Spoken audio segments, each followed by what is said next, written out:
Class 11th का structure organisation in animal पूरी की पूरी एनसीईआरटी लाइन बाय लाइन बिल्कुल ही देख लीजिए। मैं सारे नोट्स भी लाई हूँ, उस नोट्स के साथ मैं माइंड मैप भी लाई हूँ और यहाँ पर आपको फ्रॉग और कॉकरोच दोनों ही इंक्लूडेड हैं, तो आपको टेंशन लेने की कोई बात नहीं है। तो चलिए शुरू करते हैं। देखिए यहाँ पर अगर आप देखेंगे तो जो ऑर्गेनिजम्स होते हैं वो क्या हो सकते हैं, यूनिसेलुलर या मल्टी सेलुलर हो सकते हैं। यूनि मतलब एक ही सेल प्रेजेंट है और मल्टी सेलुलर मतलब एक से ज्यादा सेल्स का प्रेजेंट होना।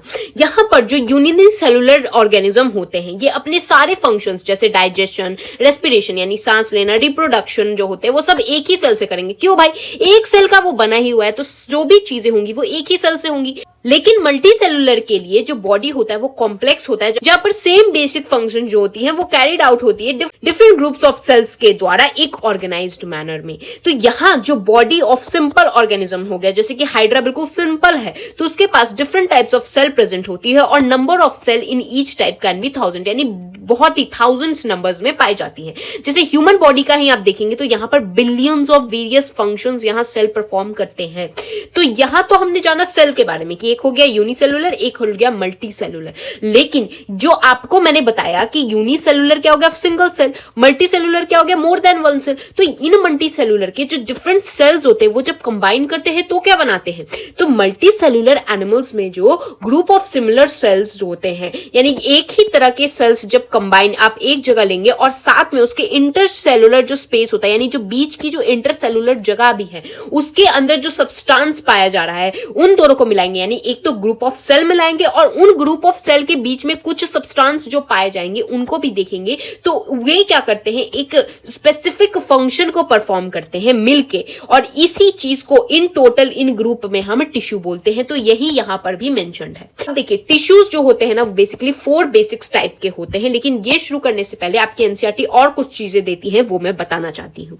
तो ये जो टिश्यूज होते हैं, ये जो आपको टिश्यूज दिखे, तो ये टिश्यूज भी ऑर्गेनाइज्ड होते हैं एक प्रोपोर्शन और पैटर्न में ताकि वो क्या बना सके, ऑर्गन्स बना सके। तो यहां तक तो हमने क्या जाना कि सेल जो है सिमिलर ग्रुप ऑफ सेल मिलके टिश्यू बनाते हैं। अब मैं क्या बोल रही हूं कि टिश्यूज का जो ग्रुप होता है वो ऑर्गेनाइज करता है एक स्पेसिफिक प्रोपोर्शन में और पैटर्न में ताकि ऑर्गन बना पाए। ऑर्गन जैसे कि स्टमक, लंग, हार्ट, किडनी वगैरह। अब ये जो ऑर्गन है 2 या 2 से ज्यादा ऑर्गन जो कि कॉमन फंक्शन करते हो यानी एक जैसे फंक्शन करते हो केमिकल या फिजिकल इंटरैक्शन से, वो अगर साथ आ जाए तो उसको ऑर्गन सिस्टम कहते हैं। जैसे डाइजेस्टिव सिस्टम, रेस्पिरेटरी सिस्टम यानी साथ मिलके एक ही काम करा रहे हैं, एक डाइजेशन का काम करा रहे हैं, ये साथ मिलके एक ही काम करा रहे हैं, सांस लेने का काम करा रहे हैं। यहां पर आप क्या देखेंगे कि डिवीजन ऑफ लेबर हो रहा है बेसिकली, कि जो काम है वो डिफरेंट लोगों में बटा हुआ है जिससे कि सर्वाइवल हो सकता है बॉडी का, है ना। तो अभी हमने क्या पढ़ा, सेल होता है, सेल सबसे स्मॉलेस्ट है, उसके बाद उसका जो ग्रुप होता है, सेल के ग्रुप को टिश्यू बोलेंगे, टिश्यू के ग्रुप को ऑर्गन बोलेंगे और ऑर्गन के ग्रुप को ऑर्गन सिस्टम बोलेंगे। That is the division of labour, यानी कि कामों को हमारी बॉडी ने जीवित रहने के लिए डिवाइड कर रखा है। अब जो मैंने आपको यहां बताया था कि 4 टाइप के टिश्यू होते हैं, अब वो पढ़ने जा रहे हैं, बहुत आसान है, मैं ट्रिक से आपको समझा दूंगी, आपको कोई दिक्कत नहीं आएगी। तो देखिए सेल को अकॉर्डिंग टू देयर फंक्शंस जो होते हैं वो वेरी करते हैं, इसीलिए यहां पर टिश्यूज भी वेरी करेंगे। क्यों? क्योंकि सेल ही के तो कॉम्बिनेशन से टिश्यू बने हैं। तो टिश्यू को हमने 4 बेसिक में ब्रॉडली अगर आप देखेंगे तो क्लासिफाई कर रखा है, एपिथेलियल, कनेक्टिव, मस्कुलर और न्यूरल। इन चारों के सब टाइप्स देखेंगे, बहुत ही छोटा सा चैप्टर है बट हाँ मार्क्स तो देगा ही देगा। तो सबसे पहले अभी एपिथेलियल की बात करेंगे। तो एपिथेलियल टिश्यू होता क्या है, तो एपिथेलियल टिश्यू को हम लोग एपिथेलियम भी कहते हैं और प्लूरल फॉर्म में एपिथेलिया कहते हैं। इसमें जो होता है फ्री स्पेसेस रहते हैं। ये टिश्यू होता है एक फ्री स्पेस वाला जिसका चेहरा किस तरफ हो सकता है, या तो बॉडी फ्लूइड यानी खून वाले साइड समझ लीजिए, या फिर आउटसाइड द बॉडी जैसे कि स्किन होता है हमारा, आउटसाइड द बॉडी होता है, ठीक है। अब देखिए ये एक कवरिंग होती है या लाइनिंग होती है कुछ पार्ट्स ऑफ बॉडी में। तो ये अगर आप खुद सोचिए जो चीज आपके आउटर सरफेस पे है तो वो क्या करेगी, कवर करेगी, किसी चीज को लाइनिंग बनाएगी, किसी चीज की कवरिंग यानी कि बाहरी सतह बनाने वाली है ना। तो यहाँ पर जो सेल्स होते हैं, यानी कि जो देखिए टिश्यू क्या है, ग्रुप ऑफ सेल्स है, तो सेल्स कैसे अरेंज है ये देखिए। तो जो सेल्स है वो कंपैक्टली अरेंज है, बिल्कुल ऐसे मतलब एक ही जगह पे बिल्कुल मुचर के अरेंज है with a little intercellular space. Little intercellular space तो ये इतना आसान है। देखिए सेल्स जो है मैंने क्या बोला, कंपैक्टली अरेंज है, यानी बिल्कुल ही मिचर के एकदम बिल्कुल पास में है, तो बिल्कुल ऐसे पास में है। तो इंटरसेलुलर मतलब सेल के बीच की जगह, तो सेल के बीच की जगह जो होगी वो ऑब्वियसली कम हो जाएगी, है ना, लेस होगी। तो ये इसी से आपको पता चल जाएगा कि अगर सेल कंपैक्टली पैक्ड है तो अंदर की जगह तो कम हो ही जाएगी, इंटरसेलुलर मैट्रिक्स तो कम हो, लिटिल हो ही जाएगी। तो ये वाले एनसीईआरटी के पैराग्राफ को समझने के लिए चलिए ये वाला देखते हैं। Epithelial tissue is divided into simple and compound. जो सिंपल होता है, सिंपल है बिल्कुल, सिंगल लेयर ऑफ सेल से बना होता है, मतलब लेयर ऑफ सेल है लेकिन एक ही लेयर है। यानी देखिए बिल्डिंग्स भी होती है, एक होता है कि सिंगल फ्लोर वाली बिल्डिंग है, एक होता है कि बिल्कुल मल्टी स्टोरेज जिसमें डिफरेंट फ्लोर्स है, ऐसी बिल्डिंग है। तो सिंपल वाला क्या है, एक ही फ्लोर लेके बैठा हुआ है, और कंपाउंड वाला क्या होता है, दो या दो से ज्यादा सेल की लेयर्स प्रेजेंट होती है। ठीक है, तो सिंपल वाला कहां पर प्रेजेंट होता है, ये बॉडी कैविटी के लाइनिंग पे, डक्ट पे, और ट्यूब्स जो होती है, जैसे कि ईसोफेगस है तो ये ट्यूब्स है, तो ट्यूब्स पे कहां प्रेजेंट होता है, ये सिंपल वाले प्रेजेंट होते हैं। कंपाउंड वाला जो होता है जिसमें दो से ज्यादा सेल की लेयर होती है, वो क्या करेगा, प्रोटेक्ट करेगा। आप ही सोचिए जब किसी को प्रोटेक्शन चाहिए होगी तो वो सिंगल चीज तो लेके जाएगा नहीं, तो वो क्या करेगा, दीवार भी अगर बनानी रहती है तो हम मोटी दीवार बनाएंगे, डिफरेंट डिफरेंट लेयर्स की दीवार बनाएंगे ताकि प्रोटेक्शन हो पाए। तो यहां पर प्रोटेक्शन पर्पस के लिए यहां कंपाउंड का हम लोग यूज करेंगे। जैसे स्किन का होता है, स्किन का क्या काम है, प्रोटेक्ट करने का काम है कि बाहर के माइक्रोब्स हमारी बॉडी में एंटर ना कर पाए, तो इसके लिए हम लोग कंपाउंड का यूज करेंगे। तो स्किन जो होता है वो किससे बना होता है, कंपाउंड एपिथेलियल टिश्यू से। तो कोई तो डाउट आ नहीं रहा है। अब देखिए जो सिंपल एपिथेलियल टिश्यू होता है वो भी फर्दर 3 में डिवाइडेड है, स्क्वैमस, क्यूबॉइडल और कोलुमिनार। किस बेसिस पे, स्ट्रक्चर के बेसिस पे, यानी वो कैसा दिखता है, उसका स्ट्रक्चर क्या है, इस बेसिस पे हमने फर्दर 3 में डिवाइड कर रखा है। तो don't confuse here, animal tissue जो होते हैं वो एपिथेलियल, कनेक्टिव, मस्कुलर और न्यूरल होते हैं। एपिथेलियल को भी हमने 2 पार्ट, दैट इज सिंपल और कंपाउंड में डिवाइड कर रखा है ना। और उसके बाद सिंपल को भी फर्दर 3 पार्ट में हमने डिवाइड कर रखा है, दैट इज स्क्वामस, क्यूबॉइडल और कोलुमिनार। अभी नहीं, आगे जाके मैं आपको पढ़ाने वाली हूं। ये जो क्यूबॉइडल और कोलुमिनार होते हैं ना, उनमें से जो सेक्रीशंस करते हैं ना, उन्हीं को हम लोग ग्लैंडुलर एपिथेलियम कहते हैं। तो ये आगे पढ़ेंगे, पहले तो स्क्वामस, क्यूबॉइडल और कोलुमिनार के बारे में और डिटेल में पढ़ लेते हैं। तो स्क्वामस एपिथेलियम क्या होता है, यहां पर सिंगल लेयर ही होगी, हाँ सिंगल लेयर ही होगी, लेकिन फ्लैटेंड होगा। मैंने आपको ट्रिक बता दिया, स्क्वामस यानी किसी ने उसको स्क्वीज कर दिया यानी ये क्या हो जाएगा, पतला हो जाएगा, बिल्कुल पतला सा फ्लैट लेयर है, थिन लेयर है, इरेगुलर बाउंड्रीज है। यानी अगर कोई किसी को बिल्कुल ऐसे चमोड़ के बिल्कुल ही ऐसा पतला कर देगा तो वो क्या हो जाएगा, बिल्कुल ही ऐसा लुंजी पुंजी टाइप का हो जाएगा। तो ये क्या हो रहा है, इरेगुलर बाउंड्रीज। आप देख सकते हैं बाउंड्रीज कैसी है, टेढ़ी मेढ़ी बाउंड्रीज होती है। ये कहां पर आपको मिलेगी, इस तरीके के एपिथेलियम कहां मिलेगी, जो ब्लड वेसल्स के वॉल्स होते हैं वहां मिलेगी, और लंग्स के जो एयर सैक्स होते हैं वहां प्रेजेंट होती है। यहां पर इसका मेन फंक्शन क्या होगा, डिफ्यूजन का मेन फंक्शन। डिफ्यूजन बाउंड्री क्या होता है कि कोई हवा है उसको अंदर लेना या फिर हवा को बाहर भेजना, ये क्या हो रहा है, डिफ्यूजन हो रहा है। डिफ्यूजन या कंसंट्रेशन ग्रेडियंट से होता है। ठीक है, तो ये क्या हो रहा है, कहां प्रेजेंट होगा, ब्लड वेसल में प्रेजेंट होगा और एयर सैक में, यानी कि लंग्स के एयर सैक में प्रेजेंट होगा। क्यों, क्योंकि वहीं तो डिफ्यूजन की जरूरत है। ब्लड वेसल में यहाँ कार्बन डाइऑक्साइड और ऑक्सीजन जो है वो डिफ्यूज होता है ब्लड में, और यहाँ पर लंग्स के लिए एयर सैक, यानी कि लंग्स में क्या होता है, हम लोग कार्बन डाइऑक्साइड बाहर छोड़ते हैं और ऑक्सीजन क्या लेते हैं, अंदर लेते हैं। तो यहाँ भी डिफ्यूजन होगा, तो वहां क्या, स्क्वामस एपिथेलियम प्रेजेंट होगा। अब क्यूबॉइडल वाले का मैंने बताया, सेल्स क्या होंगे, क्यूब शेप के होने वाले हैं। तो क्यूबॉइडल जो होता है वो भी सिंगल लेयर ही होगा। यहां तक तो हम लोग सिंगल लेयर ही पढ़ेंगे। क्यूब लाइक सेल्स होते हैं। यहां पर ये कहां पाए जाते हैं, कॉमनली डक्ट्स ऑफ ग्लैंड्स और ट्यूबुलर पार्ट ऑफ नेफ्रॉन्स और किडनी जो होता है, जिसमें ट्यूबुलर पार्ट होता है ना, वहां ये पाए जाएंगे। इनका मेन फंक्शन क्या होगा, देखिए ग्लैंड्स और किडनी में है, किसी सेक्रीशन और अब्जॉर्प्शन के काम आएगा। मतलब जहां प्रेजेंट होगा उसका वही ना काम होगा, तभी तो वहां प्रेजेंट है।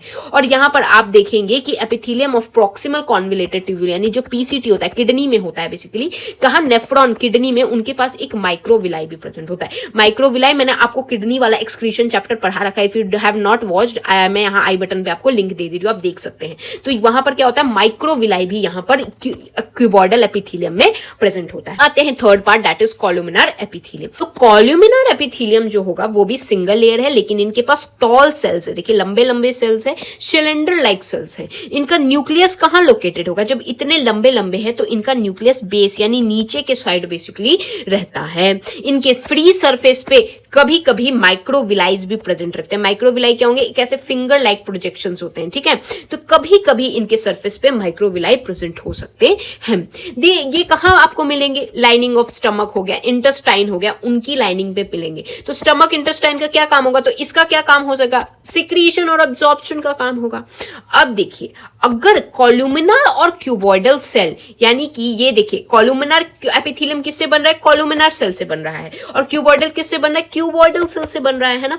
तो अगर इन दोनों में पास सीलिया हो, सीलिया क्या होता है, इस तरीके से hair like, tiny hair like projections अगर प्रेजेंट होते हैं कहां, फ्री सरफेस पे, तो उसको सीलिएटेड एपिथेलियम कहेंगे। तो कॉलुमिनार और क्यूबॉइडल में अगर स्मॉल हेयर लाइक प्रोजेक्शंस आपको देखने को मिले तो ये क्या होंगे, ये किस लिए होते हैं, ये बेसिकली झाड़ू का काम करते हैं, ऐसा समझ लीजिए। जिनका मूवमेंट ऑफ पार्टिकल, यानी कोई पार्टिकल यहां आके गिरा तो ये झाड़ू लगा के इस तरीके से आगे मूवमेंट करा देंगे, तो इनको क्या बोलेंगे, सीलिया बोलते हैं। इस वाले पूरे टिश्यू को क्या बोल देंगे, सीलिएटेड एपिथेलियम बोल देंगे। कितना आसान है। इनका क्या फंक्शन होगा, मैंने बता दिया, मूवमेंट ऑफ पार्टिकल्स के काम आता है। ये कहां प्रेजेंट होंगे, जहां पर चीजों को कहीं पर ट्रांसपोर्ट करना रहेगा वहां प्रेजेंट होंगे, जैसे कि इनर हॉलो ऑर्गन्स, जैसे कि ब्रोंकियोल्स में होते हैं, और फेलोपियन ट्यूब में क्यों होते हैं, क्योंकि ओवा जो होता है वो जब निकलेगा हमारी फीमेल से, तो जब ओवरी से हमारा ओवा निकलेगा तो उसको फेलोपियन ट्यूब तक पहुंचाने के लिए कौन, यही झाड़ू दे के वो ओवा को पहुंचाएगा।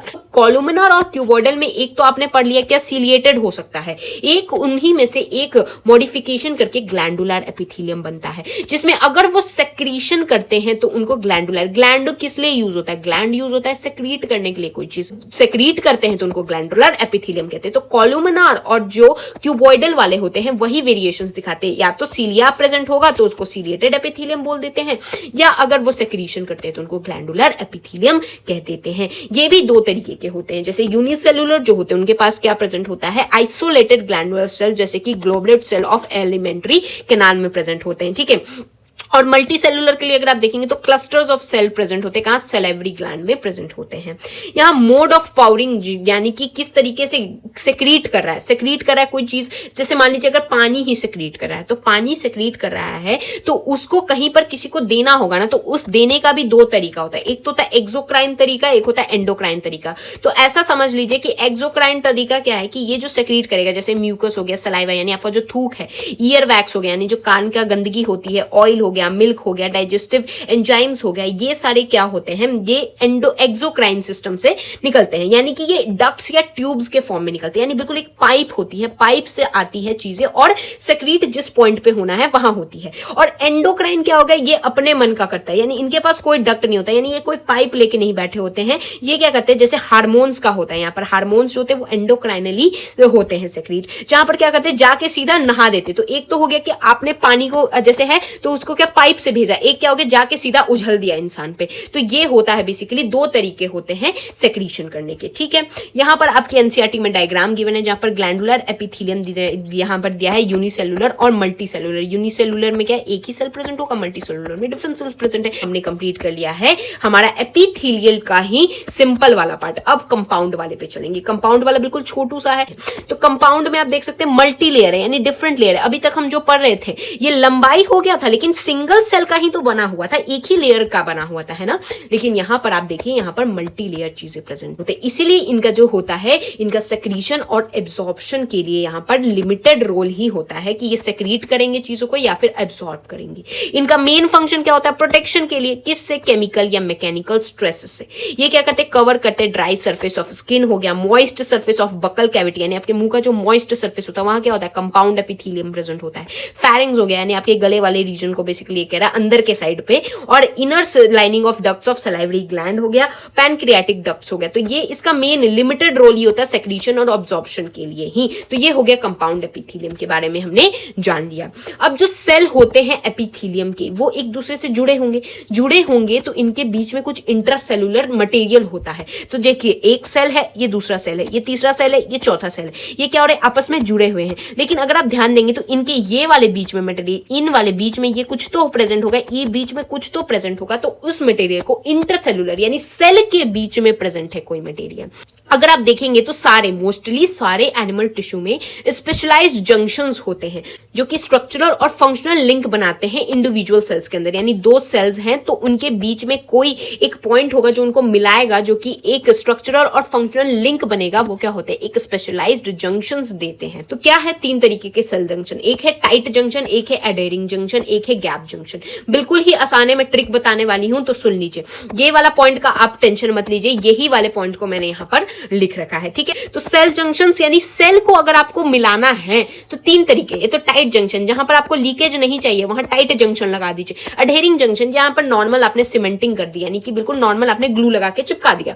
गैप जंक्शन क्या हो गया कि एक के साइटोप्लाज्म को दूसरे के साइटोप्लाज्म से आपने लगा दिया है। क्यों? क्योंकि यहाँ गैप थी, लोगों के बीच में कम्युनिकेशन नहीं थी, तो आपने कम्युनिकेशन का काम कर दिया जिससे कि स्प्रेड हो सके आयंस, स्मॉल और या फिर बिग मॉलिक्यूल्स जल्दी जल्दी रैपिडली। तो ये वाला सेल जंक्शंस वाला पार्ट मैंने आपको समझा दिया।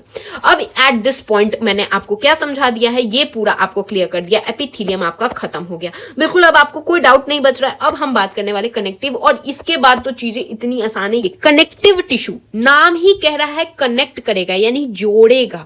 तो कनेक्टिव टिश्यू सबसे ज्यादा होते हैं जो कि बॉडी के वाइडली डिस्ट्रीब्यूटेड होते हैं, यानी आपको हर जगह यहां मिलेंगे। कहां? कॉम्प्लेक्स एनिमल्स के लिए। तो कनेक्टिव टिश्यू है, कनेक्ट कर रहे हैं, सबसे ज्यादा है और बहुत ज्यादा ही बॉडी में अगर आप देखेंगे तो वाइडली डिस्ट्रीब्यूटेड होते हैं। इनका फंक्शन क्या होगा? लिंक करेगा, सपोर्ट करेगा किसको? टिश्यूज और ऑर्गन्स को। तो कनेक्टिव टिश्यूज की भी वैरायटी है, सॉफ्ट कनेक्टिव टिश्यू से लेके स्पेशलाइज्ड कनेक्टिव टिश्यूज भी होते हैं। यहां पर सारे कनेक्टिव टिश्यूज, एक्सेप्शन है ब्लड का, ब्लड को नहीं कंसीडर करना है। ब्लड एक कनेक्टिव टिश्यू है, फिर भी यहां ये बात याद रखिए कि सारे कनेक्टिव टिश्यूज कुछ फाइबर्स सेक्रीट करते हैं स्ट्रक्चरल प्रोटीन्स के, जिनको हम लोग कोलेजिन या इलास्टिन कहते हैं। तो कोलेजिन या इलास्टिन जो होते हैं वो कुछ स्ट्रक्चरल प्रोटीन होते हैं जो कि प्रोवाइड करते हैं, ये जो फाइबर्स होते हैं बेसिकली ये प्रोवाइड करते हैं स्ट्रेंथ, इलास्टिसिटी और फ्लेक्सिबिलिटी, किसको? टिश्यू को प्रोवाइड करते हैं। और क्या सेक्रीट करते हैं? मॉडिफाई पॉलीसेक्राइड्स भी सेक्रीट करते हैं, जो कि सेल्स और फाइबर्स के बीच में जाके एक्यूमुलेट हो जाते हैं। यानी सेल है, ये फाइबर है, इनके बीच में जाके एक्यूमुलेट हो जाते हैं, जो कि मैट्रिक्स यानी ग्राउंड सब्सटेंस का काम करते हैं। तो ये हो गया आपका किस तरीके से सेक्रीशन करते हैं, सेक्रीशन वाला पार्ट। तो जो कनेक्टिव टिश्यू होता है ना वो भी फर्दर 3 में क्लासिफाइड है, loose connective tissue, dense connective tissue और स्पेशलाइज्ड कनेक्टिव टिश्यू। तो सब बहुत आसान है। लूज कनेक्टिव टिश्यू में भी 2 पार्ट होते हैं, एल्यूलर और फिर एडिपोज। डेंस कनेक्टिव टिश्यू में भी 2 पार्ट होते हैं, डेंस रेगुलर और डेंस इररेगुलर। और स्पेशलाइज्ड कनेक्टिव टिश्यू में होते हैं कार्टिलेज, बोन और ब्लड। तो ये सब चीजें हम डिटेल में पढ़ेंगे। इस माइंड मैप से आपको बस एक ओवरव्यू मैं आपको देना चाहती हूं। तो पहले अभी लूज कनेक्टिव टिश्यू पढ़ते हैं, एरियोलर और एडिपोज के बारे में। तो लूज कनेक्टिव टिश्यूज में जैसा नाम कह रहा है, सेल और जो फाइबर्स होंगे वो लूजली अरेंज्ड होंगे। कहां पर? सेमी फ्लूइड ग्राउंड मैट्रिक्स के अंदर में। और इसका 2 पार्ट पढ़ना है, एरियोलर और एडिपोज। तो जो एरियोलर टिश्यू होता है वो आपके स्किन के नीचे के परत होती है, स्किन के नीचे के साइड होती है। ये क्या? फ्रेमवर्क, एक तरीके से आपको सपोर्ट देती है एपिथेलियम को। तो एपिथेलियम तो स्किन के ऊपर होती है ना, तो उसको सपोर्ट देने का काम ये एरियोलर टिश्यू ही करती है। जिसमें तो ये एक तो सपोर्ट का काम करती है, फ्रेमवर्क एपिथेलियम के लिए। फाइब्रोब्लास्ट प्रेजेंट होता है इनमें और माइक्रोफेजेस और मास्ट सेल्स प्रेजेंट होते हैं। ये हो गया एरियोलर टिश्यू। अब एडिपोज टिश्यू क्या होते हैं? एडिपोज टिश्यू भी बीनीथ यानी कि आपके स्किन के नीचे के साइड ही होते हैं। इनके पास स्पेशलाइज्ड होते हैं ताकि ये फैट को स्टोर कर पाए। तो एरियोलर तो हो गया कि आपको फ्रेमवर्क दे रहे हैं, है ना, लेकिन यहाँ एडिपोज जो हो रहा है वो पोज मार रहा है, बिल्कुल अपना मोटापा दिखा रहा है। यानी कि ये एक तरीके से स्पेशलाइज्ड होते हैं ना कि ये अपना फैट स्टोर कर सकते हैं। जैसे एक्सेस जो न्यूट्रिएंट मिला उसको अभी जरूरत नहीं है आपको, तो ये क्या करेंगे? कन्वर्ट कर देंगे और इसको फैट के रूप में स्टोर कर देंगे। तो आपके स्किन के नीचे आपको फैट भी दिखते होंगे, तो वो किसके लिए होता है? एडिपोज टिश्यू वो करता है स्टोर। और एरियोलर आपको क्या कर रहा है? ऊपर की तरफ जो एपिथेलियम है वो प्रेजेंट है, फिर अंदर के साइड एरियोलर उसको सपोर्ट दे रहा है। कैसे? इनके पास फाइब्रोब्लास्ट प्रेजेंट होता है, माइक्रोफेजेस और मास्ट सेल्स प्रेजेंट होते हैं। आपको एनसीईआरटी में डायग्राम भी गिवन है, देखिए माइक्रोफेजेस क्या है, मैक्रोफेजेस ये प्रेजेंट है, फाइब्रोब्लास्ट यहाँ पर प्रेजेंट है, कोलेजन फाइबर्स प्रेजेंट है ना। और यहाँ पर देखिए एडिपोज टिश्यू में क्या, फैट स्टोरेज का एरिया प्रेजेंट होगा, यहाँ न्यूक्लियस प्रेजेंट है और प्लाज्मा की मेम्ब्रेन प्रेजेंट है। देखिए डेंस कनेक्टिव टिश्यू पे आते, तो एक तो गया लूज कनेक्टिव टिश्यू, एक हो गया डेंस कनेक्टिव टिश्यू। अब डेंस में भी 2 तरीके के हो गए, डेंस रेगुलर, डेंस इरेगुलर। तो लूज में क्या था? सेल जो था वो लूजली पड़ा हुआ था। डेंस में क्या होगा? डेंसली पड़ा होगा, यानी बिल्कुल पास पास पड़े होंगे, यानी कंपैक्टली अरेंज्ड होंगे। तो फाइबर्स और जो फाइब्रो फाइब्रोब्लास्ट हैं वो क्या है, कंपैक्टली बिल्कुल चिपके चिपके से अरेंज्ड हैं, जो उनको क्या बोलेंगे, डेंस कनेक्टिव टिश्यू बोलेंगे। ये जो होते हैं वो क्या इर्रेगुलर या रेगुलर पैटर्न को शो करते हैं। तो यानी कि या तो रेगुलर चीजें आपको, जैसे एक पैटर्न हो गया बिल्कुल रेगुलर आपको दिख रहा है, एक हो गया बिल्कुल इर्रेगुलर दिख रहा है, तो ये हो गए दो तरह के पैटर्न्स दिखते हैं। तो जब दो तरीके के पैटर्न्स दिखते हैं तो इसी को इसलिए हमने क्या कर दिया है, दो पार्ट में क्लासिफाइड, डेंस रेगुलर और डेंस इर्रेगुलर में कर दिया है। अब आपको समझ आ जाना चाहिए। तो डेंस रेगुलर में क्या होगा, जो कोलेजन फाइबर्स होते हैं वो होंगे बिल्कुल ही अच्छे से, आप देख सकते हैं कितने अच्छे से, ये क्या कोलेजन फाइबर्स क्या दिखा रहा है, ये जो आप और देख रहे हैं ना येलो वाला पार्ट, देखिए कितनी अच्छी तरीके से अरेंज्ड है। तो ये क्या हो रहा है, कोलेजन फाइबर बिल्कुल रो में प्रेजेंट होंगे। कहां, मेनी बंडल ऑफ फाइबर्स, जैसे बंडल ऑफ फाइबर्स है ना, उनके आगे पीछे कैसे रोज में बीच में प्रेजेंट होंगे। तो टेंडन होता है, ये अटैच करता है स्केलेटल मसल को बोन से। तो बोन के ऊपर कुछ मसल लगी रहेगी, तो इस मसल और इस बोन को अटैच करने के लिए टेंडन यूज होता है। और लिगामेंट किसके लिए यूज होता है, एक बोन को दूसरे बोन से जोड़ने के लिए लिगामेंट का यूज होता है। ये दोनों क्या है, टेंडन और लिगामेंट्स जो होते हैं, यही डेंस वाले का एग्जांपल होता है। तो डेंस रेगुलर का एग्जांपल है टेंडन और लिगामेंट। तो जो चीजें रेगुलर हैं, डेंस हैं, वही ना इतना अच्छा स्केलेटन सिस्टम है हमारा, उसको जोड़ेंगे। अब डेंस इर्रेगुलर को देखिए, तो इर्रेगुलर में क्या होगा, चीजें ऐसी ही बिखरी पड़ी हुई हैं। इनके पास क्या होता है, फाइब्रोब्लास्ट होता है और बहुत सारे फाइब्रोज होते हैं, मोस्टली कोलेजन प्रेजेंट होता है ना। ये क्या होंगे, डिफरेंटली ओरिएंटेड है, आपको देख रहे हो बिल्कुल गंदी तरीके से ऐसे ओरिएंटेड है। कहां, स्किन में प्रेजेंट होते हैं। देखिए स्किन आपकी कैसी इर्रेगुलर से ही होती है। तो ये हो गया आपका, ये खत्म। अब स्पेशलाइज्ड कनेक्टिव टिश्यू, यानी कि कनेक्टिव टिश्यू का हमने ये लूज वाला खत्म कर लिया, डेंस खत्म कर लिया। अब स्पेशलाइज्ड कनेक्टिव टिश्यू की बात करेंगे। तो specialised connective tissue is of 3 types, cartilage, bone और ब्लड। तो कार्टिलेज क्या होता है, जैसे आप अपने ईयर वाले एरिया को देखिए, तो ईयर क्या होता है, ना ही बोन होता है, बिल्कुल मतलब आपको बोन भी नहीं लगेगा। बोन क्या होता है, बहुत ही कड़ा सा होता है, लेकिन आप अपने ईयर को छू के देखिए बिल्कुल ही मेंडिबल सा होता है, मतलब आप ऐसे तोड़ मरोड़ सकते। तो ये कार्टिलेज का बना होता है। कहां प्रेजेंट होता है ना, बेसिकली इस तरीके से आप देखेंगे ना, बोन्स के बीच में, दो बोन्स के बीच में कार्टिलेज प्रेजेंट होता है, जो फ्रिक्शन बेसिकली रिड्यूस करता है। तो इसके बारे में जानेंगे। बोन क्या होता है, बोन तो आपका सबसे प्यारा राजदुलाला, मैंने इसको 3D में भी समझा रखा है, बिल्कुल ही हर एक बोन समझा रखा है नीट पर्सपेक्टिव से। तो यहाँ आई बटन पे मैं लिंक दे रही हूँ, आप वहां देख सकते हैं। और ये अभी तो बोन में आपको समझाने भी वाली हूँ। और ब्लड क्या है, ये ब्लड वाला हम चीजें देखेंगे। तो सबसे पहले कार्टिलेज की बात करते हैं।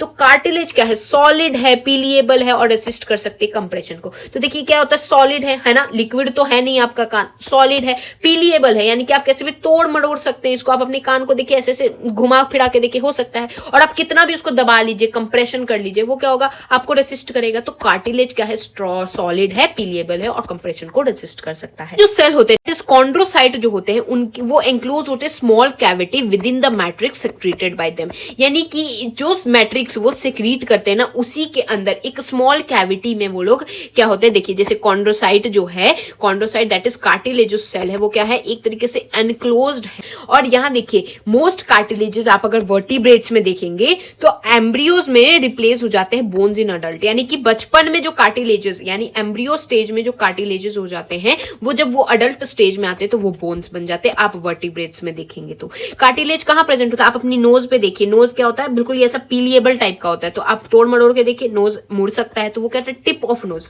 आउटर ईयर का जो जॉइंट होता है आप वहां देख सकते हैं। एडजेसेंट बोन्स के, दो बोन्स के बीच में होता है, वहां तो आप देख नहीं सकते, मैं इसलिए यहाँ पर फोटो भी ले आई थी।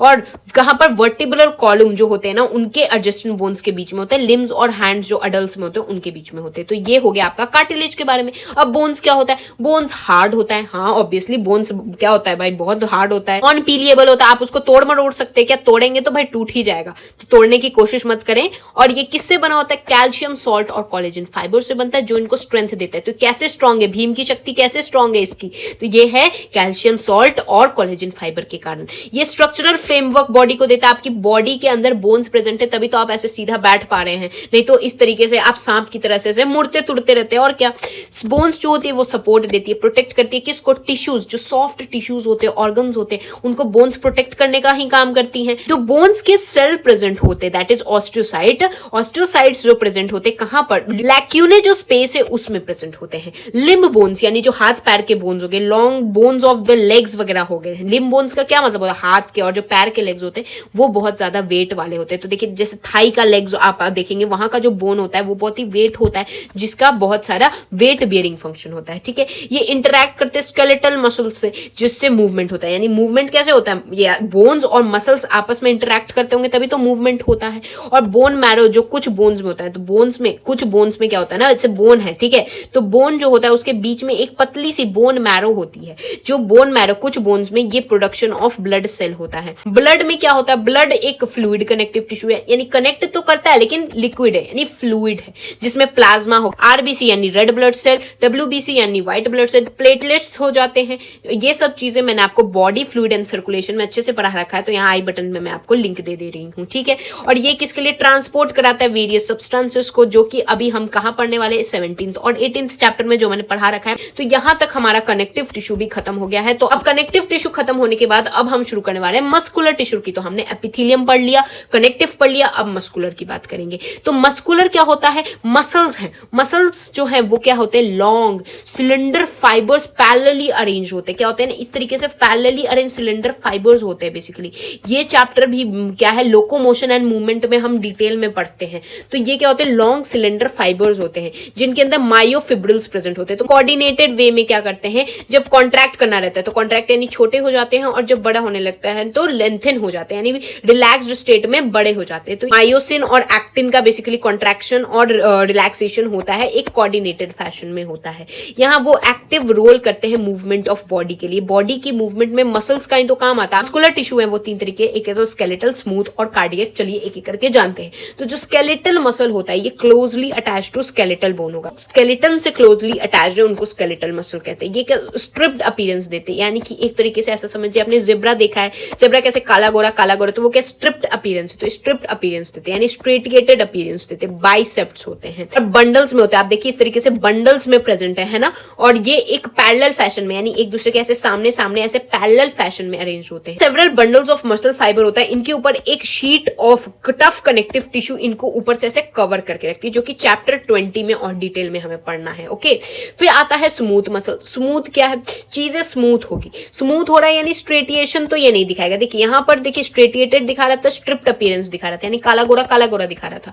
अब देखिए स्मूथ मसल है यानी स्ट्रेटिएशन तो नहीं दिखाएगी, यानी काला गोरा तो नहीं दिखाएगी, बिल्कुल स्मूथ है चीजें। दोनों एंड्स पे आप देख सकते हैं यहाँ टेपर एंड्स है ना।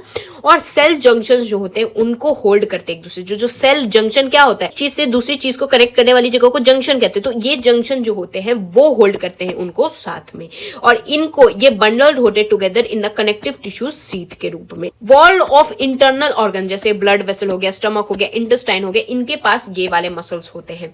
ये इनवॉल्यूंटरी होते हैं, यानी आपको ऑर्डर नहीं देना पड़ता, यानी आपको ये नहीं बोलना पड़ता कि अब ये काम करना पड़ेगा। ये अपना काम खुद कर लेते हैं, आत्मनिर्भर है। क्यों, क्योंकि इनका बेसिकली क्या होता है ना कि आप अपने हिसाब से आप स्टमक को थोड़ी बोलते हैं कि अब एसिड निकालो और अब खाना पचाओ। इनवॉल्यूंटरी है, आपको ऑर्डर नहीं देना पड़ता है, ये डायरेक्टली वो खुद से कंट्रोल कर देंगे। तो ये हो गया आपका स्मूथ मसल के बारे में। अब कार्डियक मसल, कार्डियक आपको नाम ही से कह रहा है, कार्डियक यानी सिर्फ और सिर्फ हार्ट में ये प्रेजेंट होता है, जिनके पास कॉन्ट्रैक्टाइल टिश्यू होता है। तो हार्ट कैसे हार्ट बीट करता है, हार्ट बीट बिल्कुल ऐसे धड़क धड़क धड़क धड़क करके करते हैं। क्या हो रहा है, कॉन्ट्रैक्टाइल हो रहा है। तो कॉन्ट्रैक्टाइल टिश्यू होते हैं कार्डियक मसल वाले टिश्यू, जो क्या होगा बस हार्ट में ही प्रेजेंट होता है। जहां सेल जंक्शन जो होता है, तो जो कार्डियक मसल के सेल्स होते हैं उनके प्लाज्मा मेम्ब्रेन, तो ये देखिए एक कार्डियक मसल सेल, दूसरा कार्डियक मसल सेल, इसका जो मेम्ब्रेन है, इसका जो मेम्ब्रेन है, इसका जहां पर फ्यूजन होगा, ये क्या होता है, सेल जंक्शन होता है, जिससे ये दोनों आपस में चिपके रहते हैं। कुछ फ्यूजन पॉइंट पे कम्युनिकेशन जंक्शन, इंटरकैलेक्टेड जंक्शन जो होता है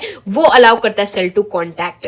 व्हेन एक सेल रिसीव करता है एक सिग्नल कि चलो कॉन्टैक्ट करते हैं, तो उसका नेबर वाला जो होता है ना वो भी क्या बोलता है, कॉन्ट्रैक्ट करते हैं। तो एक सेल को अगर पता चला कि कॉन्ट्रैक्ट करना है तो दूसरा सेल भी क्या करता है, कॉन्ट्रैक्ट करता है। तो ये क्या होता है, हर्ट वाले मसल में ये पाया जाता है। आप देख सकते हैं यहाँ पर स्ट्रेटिएशन आपको देखने को मिलेंगे। और यहाँ पर जंक्शन क्या है, जंक्शन क्या है, एडजेसेंट सेल्स, यानी ये एक सेल है, ये दूसरा सेल है, बीच में क्या है, एक जंक्शन है। जंक्शन क्या है, मिलाप वाली जगह है ना।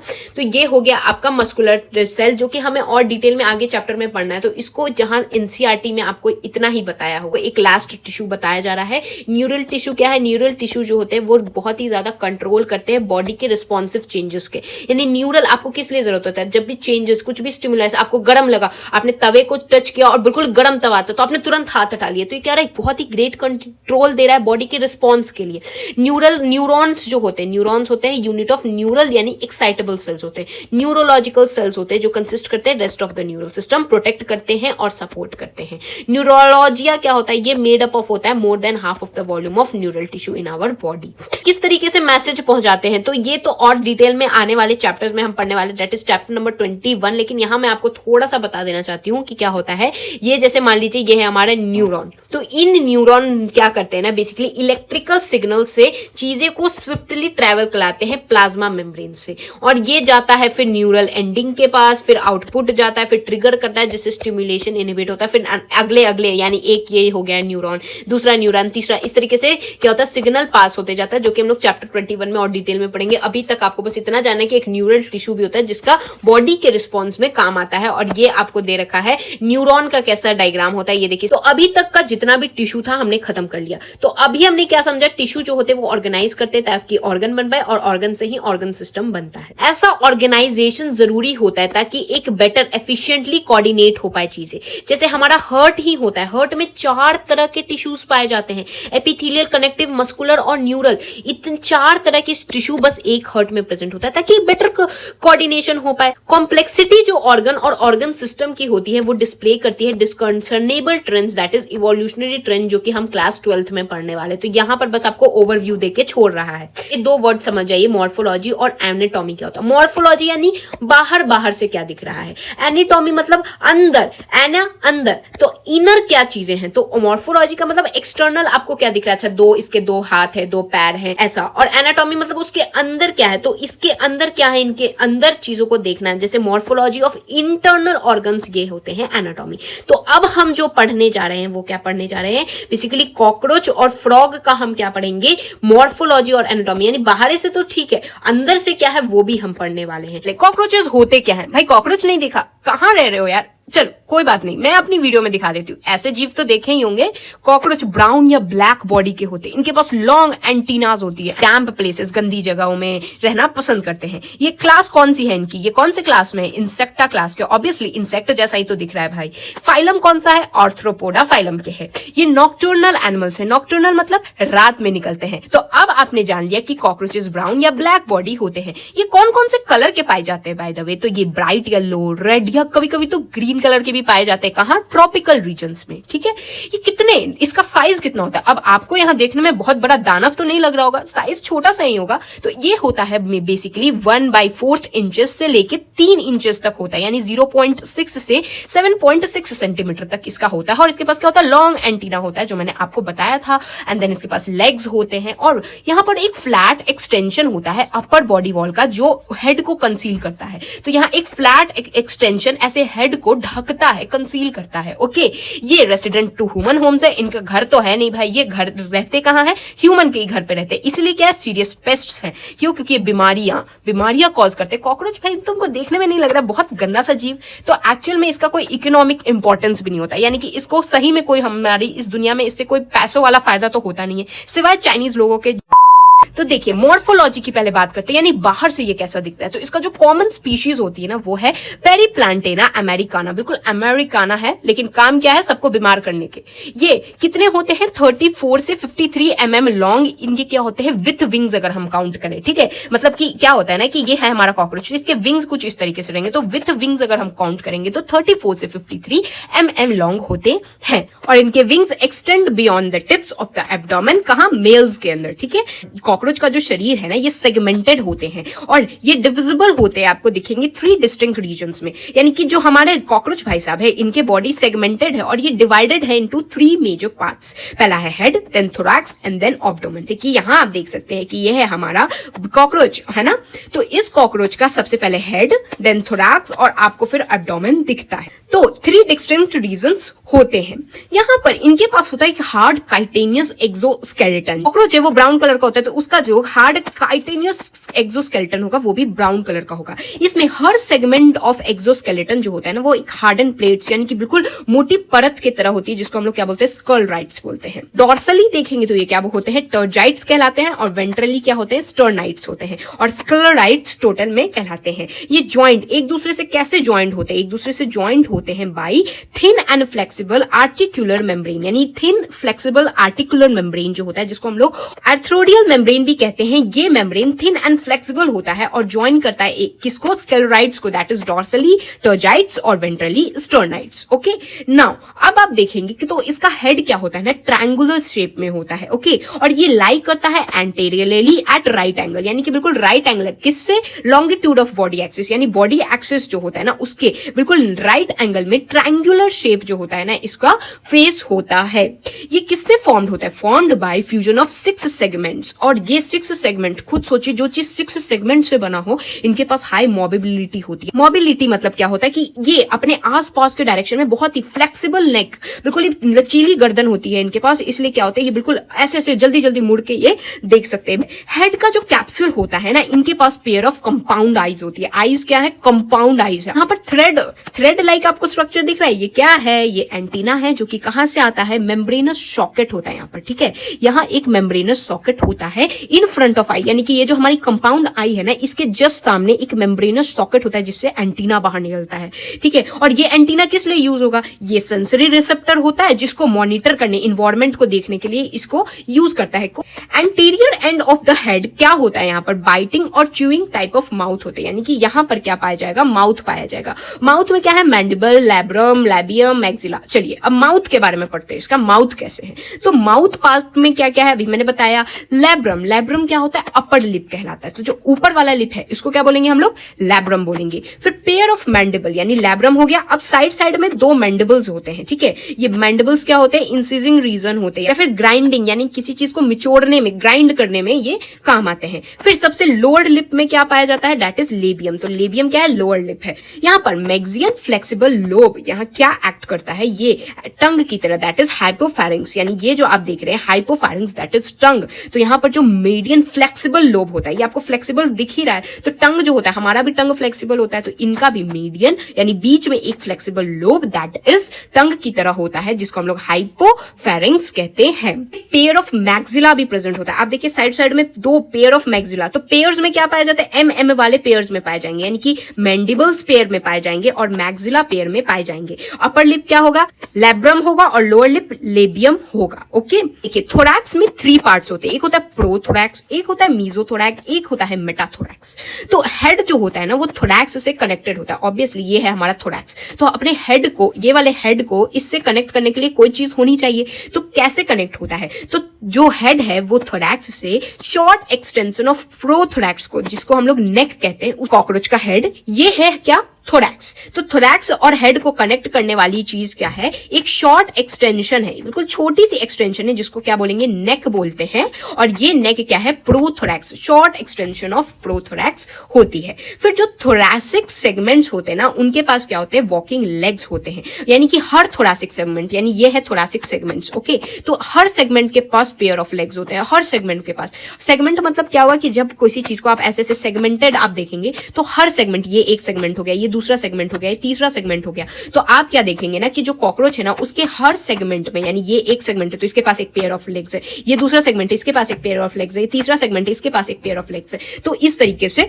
होता है जो कि वॉकिंग के लिए काम आते हैं। तो फर्स्ट पेयर ऑफ विंग्स जो होता है ना वो मीजोथोरैक्स से आता है। तो देखिए 3 पार्ट्स है, एक है प्रो, एक है मीजो और फिर एक मेटा। समझिए ये है प्रो आगे वाला, फिर बीच में मीजो, फिर क्या है मेटा। तो जो हमारा विंग्स होगा सबसे पीछे तो ऐसा नहीं लगा रहेगा, है ना, विंग्स जो होगा वो कहीं मिडिल से ही आएगा। तो मिडिल से कहां से आएगा, मिडिल वाला क्या था, मीजो था। तो जो हमारा pair of wing, first pair of wing होता है वो मीजोथोरैक्स से आता है। सेकंड वाला किससे आएगा, मेटाथोरैक्स से आता है। बेसिकली आपने बटरफ्लाई भी बचपन में बनाई है कि नहीं बनाई है, बनाई है ना। तो अगर आप बटरफ्लाईज को भी देखते होंगे तो आप ऐसे ऐसे स्ट्रक्चर बनाते हैं, यानी कि 4 विंग्स तो होती है, 1 2 3 4। तो हमारा कॉकरोच भी तो इंसेक्ट की तरह ही है। तो कॉकरोच का जैसे ये मान लीजिए प्रोथोरैक्स है, ये है मीजोथोरैक्स और ये है क्या, मेटाथोरैक्स। तो जो पहले विंग्स आते हैं ना वो आते हैं हमारे मीजोथोरैक्स से और फिर दूसरे वाले विंग्स आते हैं मेटाथोरैक्स से। अब आपको समझ आ गया। अब जब मीजो और मेटा हो गया तो जो 4 विंग्स यानी जो सामने वाला जो मीजोथोरैसिक होता है ना, सोचिए ना जो आगे से आया है वो पीछे वाले को कवर कर देगा। तो वाला आगे वाला विंग होता है वो बड़ा होता है ना। तो ये क्या करता है, पीछे वाले विंग को छुपा लेता है, जो कि बेसिकली उड़ने के काम आता है। ठीक है, तो पीछे वाला विंग उड़ने के काम आता है, आगे वाला जो बड़ा वाला मीजो वाला विंग है ना ना वो पीछे वाले विंग्स को छुपा लेता है। तो इसका मतलब अगर इसको छुपाना है, इसका मतलब क्या होगा, डार्क लेदरी होगा, ओपेक होगा। लेकिन ये वाला पार्ट जो कि उड़ने के काम आएगा, ये अगर भारी भरकम हो गया तो उड़ेगा कैसे? तो इसलिए ये क्या होते हैं ना, जो मेटा वाले होते हैं विंग्स, ये होते हैं हमारे बिल्कुल ही ट्रांसपेरेंट और मेम्ब्रेनस, जो कि उड़ने के काम आते हैं। और ये कब करते हैं? फोर विंग्स जो होते हैं, आगे वाले विंग्स, कब इनको कवर करते हैं पीछे वाले विंग्स को? जब कॉकरोच रेस्ट पोजीशन पे होता है। तो जब रेस्ट पोजीशन पे होगा यानी उड़ना नहीं है, तो ये आगे वाले मीजो वाले विंग्स ये पीछे वाले विंग्स को अच्छे से कवर कर देते हैं। तो अब आपको समझ आ गया इसके विंग्स कैसे इस तरीके से होते हैं। तो आप देख लीजिए, ये है आगे वाला विंग, ये है पीछे वाला विंग, ठीक है। तो आगे वाला कहां से आया? मीजो से आया। पीछे वाला कहां से आया? मेटा से आया। तो आगे वाला जो होता है वो डार्क होता है, ओपेक होता है, जो कि इसको कवर करना है। कब कवर करेगा? ऑब्वियसली जब उड़ नहीं रहा होगा तब, क्योंकि उड़ेगा तो फिर तो हिंड विंग उड़ाता है, तो इसको कवर कैसे करेगा भाई? उड़ना है तो। लेकिन अगर जब उड़ेगा नहीं तब तक ये इसको कवर कर देगा। अब जब ये इसको कवर कर देता है तो इसको क्या बोलते हैं? टेगमीना कहते हैं। तो अगर जब टेगमीना इसको कवर करेगा तो हिंड विंग क्यों ही कष्ट उठाएगा? तो ये क्या करेगा? ये बिल्कुल ही मेम्ब्रेनस और ट्रांसपेरेंट होता है ये वाला विंग। देख सकते हैं रेस्ट पोजीशन पे है, तो क्या आपको हिंड विंग दिख रही है? हिंड विंग यहां नहीं दिखेगी। क्यों? क्योंकि ये वाला फोर विंग ने इसको कवर कर दिया है। लेकिन अब जब कॉकरोच उड़ेगा, जब उड़ेगा तो ये वाला विंग ऊपर हो जाएगा और ये हिंड विंग काम करेगा फ्लाइट में। तो रेस्ट पोजीशन पे आपको हिंड विंग नहीं दिखेगी, लेकिन जब उड़ेगा तो आपको हिंड विंग दिखेगी। मीना जो है वो इसको कवर नहीं करेगा। तो अब आप देख सकते हैं इसकी मॉर्फोलॉजी क्या है। हेड है, प्रोटोनोटम है ना। देन मीजोथोरैक्स है, मीजोथोरैक्स से क्या निकल रहे हैं? ये है हमारा टेगमीना निकल रहा है। फिर आता है प्रोथोरासिक लेग, यानी कि सब मैंने बताया ना हर सेगमेंटेड है चीजें, तो सेगमेंट, हर सेगमेंट को दो लेग्स मिल रखे हैं, तो ये है प्रोथोरासिक लेग। फिर देखिए एक आया मीजोथोरैक्स, अब फिर आएगा मेटाथोरैक्स। मेटाथोरैक्स से क्या? हिंड विंग निकलेगा। तो मेटाथोरैक्स से निकला हमारा हिंड विंग। और फिर तो जब मीजोथोरैक्स है, मीजोथोरैक्स का भी लेग होगा तो मीजोथोरैक्स का मीजोथोरैसिक लेग होगा। फिर मेटाथोरैक्स है तो मेटाथोरैक्स का जो लेग होगा वो होगा मेटाथोरैसिक लेग। और फिर ये वाला पार्ट एब्डोमेन वाला पार्ट होगा, पेट वाला पार्ट होगा, और सबसे नीचे एनल कर्गाई होगा। यहां पर देखिए एंटीना है और ये है हमारे कंपाउंड आई। कंपाउंड आई के जस्ट सामने से एंटीना निकलता है। इतना आसान है मॉर्फोलॉजी बाहर से देखने में हमारा कॉकरोच। तो यहां पर देखिए ऑब्डोमन की अगर बात करें, अभी तक तो हम लोग विंग्स ये सारी बातें कर लिया हमने, लेग्स की भी बात कर ली, अब थोड़ा सा ऑब्डोमन की बात करते हैं। तो एब्डोमन क्या होता है? मेल्स और फीमेल्स दोनों में 10 सेगमेंट्स होते हैं। सेगमेंट्स क्या? इस तरीके से 10 सेगमेंट्स होते हैं। तो ये सेगमेंट्स जो होते हैं, अगर फीमेल्स में बात की जाए तो 7th स्टर्नम जो होता है, 7th स्टर्नम बोट शेप का होता है। क्या होगा फीमेल्स में? सब में देखिए मेल्स और फीमेल्स दोनों में 10 सेगमेंट्स तो प्रेजेंट है, लेकिन फीमेल क्या है? फीमेल के पास एक नाव शेप, बोट शेप की 7 तक, 7th तक तो स्टर्नम है। 7th यानी थाला फॉर अ रीजन, तो 7th थाला फॉर अ रीजन तक तो फीमेल्स के पास क्या है? बोट शेप्ड है। लेकिन 8th और 9th क्या है ना, दोनों एक साथ मिलके क्या बनाया है? एक जेनिटल पाउच बनाया है। जो जेनिटल पाउच होता है वो कहां होता है? एंटीरियर पार्ट में होता है, जो क्या रखता है? गुनोस्पोर्स, स्पर्मोथेकल स्पोर्स और कोलेट्रल ग्लैंड्स कंटेन करता है। अब मेल्स की बात की जाए तो यहां पर मेल्स के पास होती है जेनाइटल पाउच या फिर चैम्बर होता है। कहां पर? हिंड एंड ऑफ एब्डोमेन, यानी कि एब्डोमेन के एंड वाली साइड पे होता है जेनाइटल पाउच। ये क्या होता है? डॉर्सली 9th और 10th टर्जा पे होते हैं। वेंट्रली क्या? 9th स्टर्नम पे। ये क्या क्या कंटेन करते हैं? Dorsal anus, ventral, mail genital pouch और गोनापोप्सिफिस। और मेल जो होते हैं ना उनके पास एक शॉर्ट, एक स्पेशल चीज होती है, जो एक शॉर्ट थ्रेड लाइक क्या होता है? एनस स्टाइल्स होते हैं। तो मेल्स जो होते हैं वो स्टाइलिश होते हैं, तो मेल्स क्या करते हैं ना, एनल स्टाइल्स होते हैं इनके पास, बिल्कुल ही पेयर ऑफ 2 होते हैं, शॉर्ट थ्रेड लाइक होते हैं। तो यहां पर भी देखिए मेल्स ने जो है वो फायदा उठा लिया, स्टाइल अपने पास रख लिया, एंड इनके पास, आप फीमेल्स के पास स्टाइल नहीं होता है कॉकरोच के लिए। यहां पर दोनों ही मेल और फीमेल में 10th सेगमेंट जो होता है ना, वहां पर pair of joint filamental structure that is anal कर्गाई, ये होता है। दैट इज 10th पे तो चीजें सेम हो जाती है। फीमेल के लिए क्या होगा? 7th तक होगा बोट शेप। 8th और 9th पे ये लोग क्या बियर करेंगी? फीमेल वाली गोनोस्पोर्स, स्पर्मोथिकल स्पोर्स और कोलेट्रल ग्लैंड। और मेल्स क्या करेंगे? डॉर्सली 9th और 10th टर्जा पे, वेंट्रली बाय 9th स्टर्नम जो होते हैं, इनके पास क्या होता है? Dorsal anus, ventral, mail genital pores और गोनापोलिप्सिस होता है। यहां पर मेल्स के पास एक और क्या फायदा होता है? Pair of short thread like anal styles होते हैं, जो कि फीमेल्स में नहीं होता है, ये इंपॉर्टेंट याद कर लीजिएगा। और फिर 10th पे दोनों ही सेम हो जाते हैं, यानी 10th पे क्या होगा, एनल कर्काई होगा, यानी 10th सेगमेंट पे जॉइंट फिलामेंटस एनल कर्काई होता है। अब देखिए, अब बात करते हैं इसके अंदर की क्या क्या स्ट्रक्चर है, यानी कि कैसे डाइजेशन करता है, कैसे रेस्पिरेशन करता है, नर्वस सिस्टम कैसे, कोऑर्डिनेशन कैसे करता है। तो चलिए सबसे पहले खाना, पहले पेट पूजा फिर काम दूजा। तो यहां पर सबसे पहले एलिमेंट्री करना, यानी ये खाता कैसे, पहले ये देख लेते हैं भाई, उसके बाद देखते जाएंगे आगे। कॉकरोच को ना थोड़ा बहुत ह्यूमंस की तरह इमेजिन करके देखिएगा तो ये भी चीज बहुत ही आसान हो जाती है। तो यहां पर जो इसका डाइजेस्टिव सिस्टम होता है ये 3 रीजन्स में होता है। पहला आता है फोर गट, दूसरा आता है मिड गट और फिर आता है हिंड गट। फोर मतलब फोर यानी सबसे पहले होगा, मिड मतलब बीच में होगा और हिंड मतलब सबसे पीछे होगा। तो इसका 3 रीजन है, fore, mid and then hind gut. Okay, सबसे पहले एक ट्यूबुलर फेरिंग्स, जैसे ह्यूमन में भी होता है, ट्यूबुलर फेरिंग्स से चीजें शुरू होती हैं।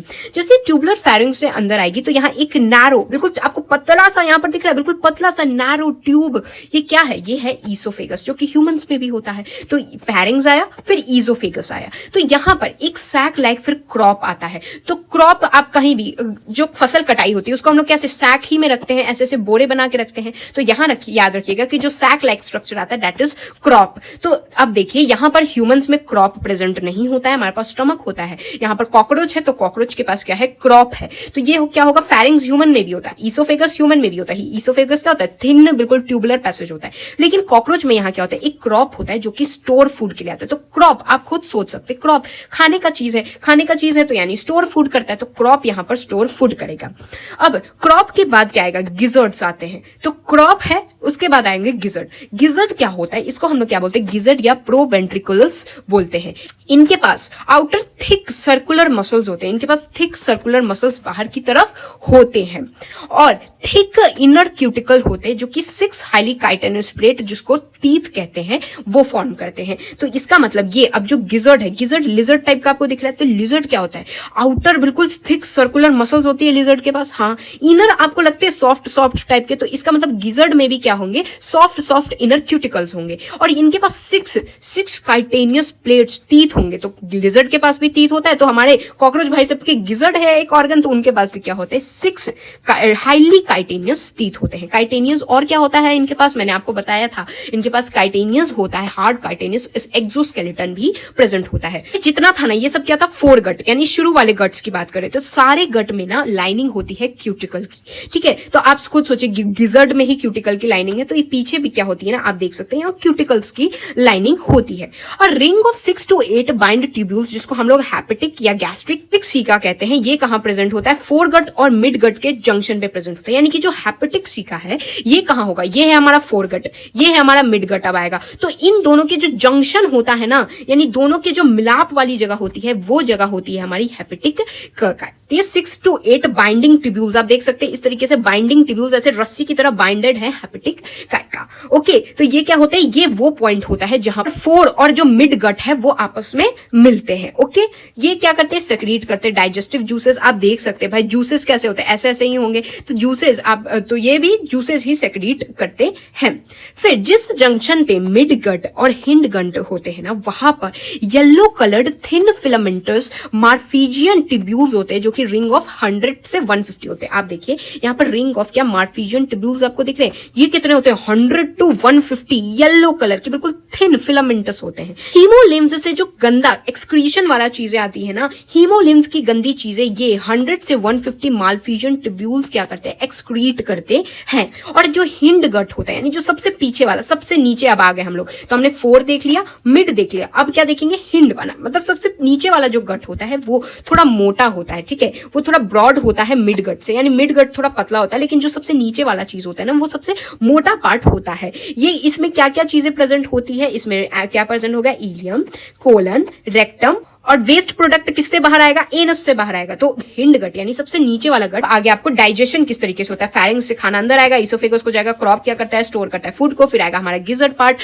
गिजर्ड पार्ट क्या होता है, ये बिल्कुल थिक सर्कुलर मसल होते हैं, जिसको गिजर्ड को हम क्या बोलते हैं, प्रोवेंट्रिकुलस भी बोलते है। इसका आउटर कैसे होगा, 6 सर्कुलर मसल्स होंगे और इनर क्या होंगे, क्यूटिकल्स प्रेजेंट होंगे। ये इसके बाद क्या होगा, इनके पास 6 हाईली काइटिनियस टीथ प्रेजेंट होंगे। फिर जो हमारा हेपेटिक काइका आता है ये क्या होगा, ये 4 वाले को और जो मिड वाले को है इसको मिलने वाली पॉइंट को हम लोग हेपेटिक काइका बोलते हैं, जिसके 6 to 8 बाइंडिंग ट्यूब्यूल्स होते हैं जो कि हेपेटिक या गैस्ट्रिक काइका इसको कहते हैं, है ना। और ये क्या करते हैं, सेक्रीट करते हैं डाइजेस्टिव जूसेस को। और फिर at the junction of mid gut का क्या प्रेजेंट होते हैं, Malpighian tubules, yellow coloured thin filamentous होते हैं जो कि एक्सक्रीशन बाय हीमोलिम्फ से करवाते हैं। और नीचे वाला पार्ट जो होता है वो सबसे मोटा पार्ट होता है।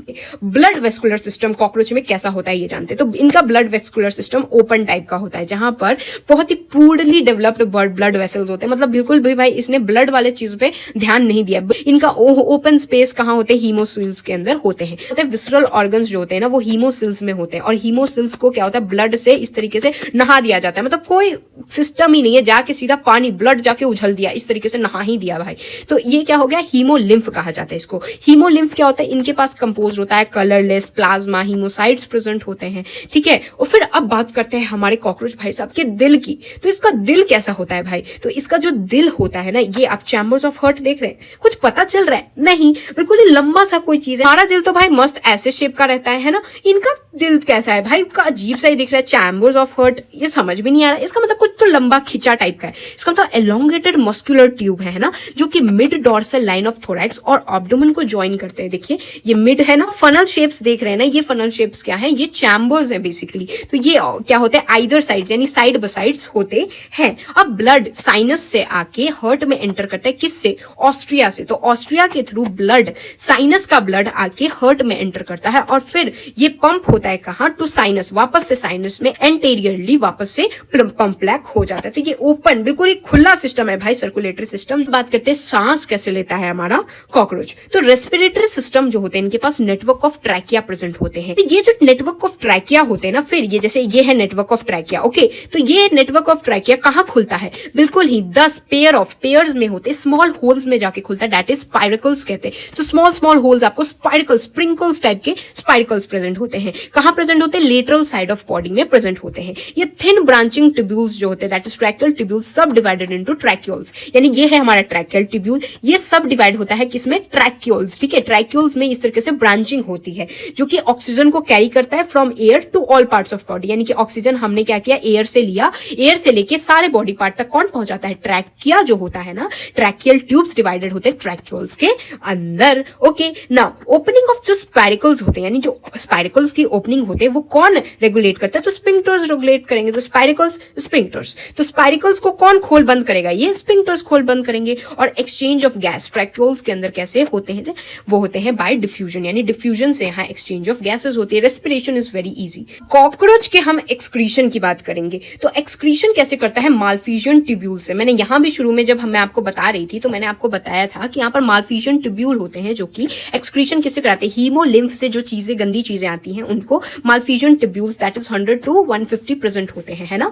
तो अब देखिए यहाँ पर एक्सक्रीशन किससे होगा, माल्फिजियन ट्यूब्यूल से होगा। इनके पास लाइनिंग किससे बनी होती है, ग्लैंडुलर और सीलिएटेड होती है, ओके। एंड ये अब्सॉर्ब करते हैं नाइट्रोजनस वेस्ट को और उसको कन्वर्ट कर देते हैं यूरिक एसिड के अंदर। और फिर किससे सेक्रेट करेंगे, हिंड लिम्ब, यानी अपने पीछे वाले पार्ट से, हिंड लिम्ब से ये सेक्रेट कर देते हैं। इसीलिए ये यूरिक एसिड में चीजों को कन्वर्ट कर रहे हैं, इसलिए हम लोग इसको क्या बोलते हैं, यूरिकोटेलिक इंसेक्ट कहते हैं। तो कि फैट बॉडीज, नेफ्रोसाइट्स, यूरिकोस ग्लैंड भी होते हैं। अब बात करते हैं इसके नर्वस सिस्टम कैसा होता है। तो नर्वस सिस्टम जो होता है ना, ये series of fused segmentally arranged ganglia होते हैं जो कि एक दूसरे से ज्वाइंट होते हैं by pair of longitudinally connective ventral side होते हैं, ठीक है। तो ये क्या होंगे ना, ये फ्यूज्ड, सीरीज ऑफ फ्यूज्ड क्या होते हैं, गैंग्लिया। गैंग, कोई चीज फ्यूज्ड है बिल्कुल ही सीरीज में, तो ये क्या होगा, एक गैंग होगा। ये गैंग्लिया होते हैं जो एक दूसरे से कैसे ज्वाइंट होते हैं, longitudinally connected on the ventral side होते हैं। यहाँ 3 गैंग्लिया होते हैं थोरैक्स में और 6 गैंग्लिया होते हैं एब्डोमेन में। तो यहाँ पर हमारे कॉकरोच के अंदर भी गैंग्स प्रेजेंट है, जिसमें 3 गैंग कहाँ रहता है, थोरैक्स में रहता है,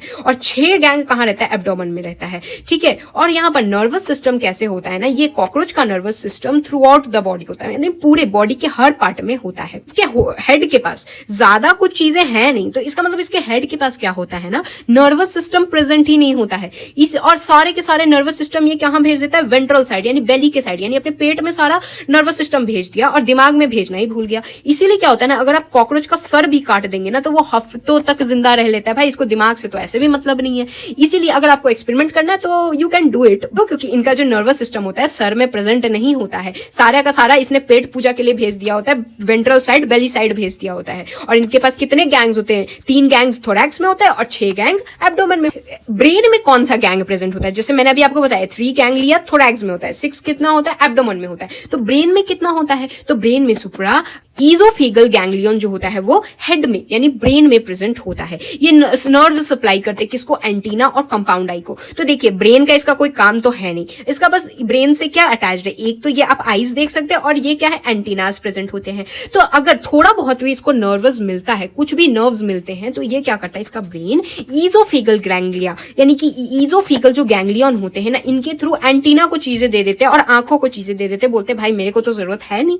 तो अब आंखें कैसी होती है? कंपाउंड आई होती है। आंखें दिखने में नहीं कंपाउंड टाइप की लग रही, तो कंपाउंड आई होती है और डॉर्सल सरफेस ऑफ हेड में प्रेजेंट होती है। इनके पास 2000 हेक्सागोनल ओमेटिडा होता है, 2000 हेक्सागोनल ओमेटिडा। फिर भी इसका मोजाइक विजन होता है यानी कि ब्लरी विजन होता है। ये क्या होता है? इसकी सेंसिटिविटी ज्यादा होती है लेकिन रेजोल्यूशन कम होता है। यानी कि जैसे वीडियो का रेजोल्यूशन कम कर देंगे तो कैसा गंदा सा दिखता है, तो इस तरीके से हमारे कॉकरोच को गंदा सा दिखता है। इसलिए शायद गंदी जगहों पे रहते हैं ये, इनको तो साफ और गंदे में अंतर ही नहीं पता चलता है। इसीलिए देखिए कंपाउंड आई में क्या होंगे? 2000 हेक्सागोनल ओमेटिडा होते हैं। फिर भी इनके पास क्या होता है? मोजाइक विजन यानी कि बिल्कुल ऐसे ब्लरी विजन इनको दिखता है। तो इनका सेंसिटिविटी तो ज्यादा होता है लेकिन रेजोल्यूशन कम होता है। इसलिए क्या रात में निकलना पसंद करते हैं। सेंस ऑर्गन्स ह्यूमंस में तो होते हैं sense organ, eyes, nose for smelling, skin for touch, है ना, 5 होते हैं हमारे पास। तो इनके पास भी 5 सेंस ऑर्गन्स होते हैं। पहला आता है एंटीना। एंटीना भाई एनवायरमेंट के बारे में बता देगा। आंखें तो भाई जरूरी ही है। मैक्सिला पैल्व्स होते हैं इनके पास, फिर एक लेबियल पैल्व्स होते हैं और एनल कर्काई होते हैं। इनके लिए भाई पॉटी करना सबसे जरूरी है, इसलिए एनल को इसने क्या कर दिया? सेंस ऑर्गन में रख दिया है। और लेबियल पैल्व और मैक्सिला पैल्व्स भी इनमें प्रेजेंट होते हैं। तो अब देखिए कॉकरोचेस जो होते हैं ना वो डायोशियस होते हैं, जहां पर दोनों मेल और फीमेल के पास वेल डेवलप्ड रिप्रोडक्टिव ऑर्गन्स होते हैं। तो अब हम जानेंगे रिप्रोडक्टिव सिस्टम ऑफ कॉकरोच के बारे में। तो सबसे पहले मेल रिप्रोडक्टिव सिस्टम के बारे में जानते हैं। तो यहां पर सबसे पहले पेयर ऑफ टेस्टीज यानी 2 टेस्टीज प्रेजेंट है। ओके, कहां? Lateral side in the 4th and 6th abdominal segment यानी एब्डोमिनल सेगमेंट के फिर 4th और 6th में क्या लेटरल साइड पे क्या प्रेजेंट होते हैं? 2 पेयर ऑफ टेस्टीज प्रेजेंट होते हैं। अब हर टेस्टी में से एक थिन क्या वॉसा डिफरेंस निकलता है। वॉसा डिफरेंस बिल्कुल थिन टेस्ट हर टेस्टी में से, इस वाले टेस्टी में से और इस वाली टेस्टीज में से निकलता है। सेमिनल वेसिकल्स और एजैकुलेटरी डक्ट क्या है? ये तो टेस्टीज से यहां आए, यहां पर क्या है? वॉसा डिफरेंस है और ये है हमारा सेमिनल वेसिकल और फिर क्या है? इजैकुलेटरी डक्ट होता है। इजैकुलेट डक्ट जो होता है, इजैकुलेटरी डक्ट, वो कहां? मेल गूनोस्पोर्स जो कि वेंट्रल टू एनस होता है वहां पर खुलता है जाके। फिर मशरूम शेप्ड के ग्लैंड्स प्रेजेंट होते हैं 6th to 7th abdominal segment पे, जिनका फंक्शन होता है एक्सेसरी रिप्रोडक्टिव ग्लैंड के लिए। तो एक मशरूम शेप्ड ऑर्गन इनके पास प्रेजेंट होता है। ठीक है, तो एक्सटर्नल जेनाइटेरिया कैसे हम लोग इसको रिप्रेजेंट करते हैं? रिप्रेजेंटेड बाय मेल गोनापोफिसिस या फिर फेलोमियर से रिप्रेजेंट करते हैं। यहाँ स्पर्म्स किसमें स्टोर होते हैं? ये स्टोर होते हैं सेमिनल वेसिकल्स के अंदर। जो तो सेमिनल वेसिकल्स होते हैं ना वो एक दूसरे से ग्लूड होते हैं जो कि स्पर्म्स को स्टोर करते हैं और इन्हीं बंडल को हम लोग क्या बोलते हैं? स्पर्मोटोफोर्स कहते हैं। और ये कॉपुलेशन के वक्त डिस्चार्ज हो जाते हैं। तो ये हो गया हमारा मेल रिप्रोडक्टिव ऑर्गन। अब फीमेल रिप्रोडक्टिव ऑर्गन की बात करते हैं। फीमेल्स का बहुत ही आसान है। यहाँ पर होंगे 2 लार्ज ओवरीज। ये आपको लार्ज बड़े बड़े 2 ओवरीज दिखेंगे जो कि लैटरली 2nd से 6th एब्डोमिनल सेगमेंट्स में प्रेजेंट होते हैं। 2 लार्ज ओवरीज होती हैं। देन हर ओवरी में से a form of group of 8 ovarian tubules, ऐसे ग्रुप ऑफ 8 ओवेरियन ट्यूब्यूल्स जो होते हैं ना वो निकलते हैं और इनको क्या बोलते हैं हम लोग? ओवेरियोल्स भी कहते हैं या ओवेरियन ट्यूब्यूल्स कहते हैं। इनके पास चेन ऑफ डेवलपिंग ओवा प्रेजेंट होता है। ओविडक्ट ऑफ ईच ओवरी एक जगह कलेक्ट होती है, यूनाइट होती है। कहां पर यूनाइट होती है? Into a single median oviduct के अंदर। यानी कि यहां पर ओविडक्ट से आई, ओविडक्ट में यहां पर एक जगह दोनों ओवरी की जो है ना ओविडक्ट्स वो आपस में मिलती है, ओवेरियन ट्यूब्यूल्स आपस में मिलती है।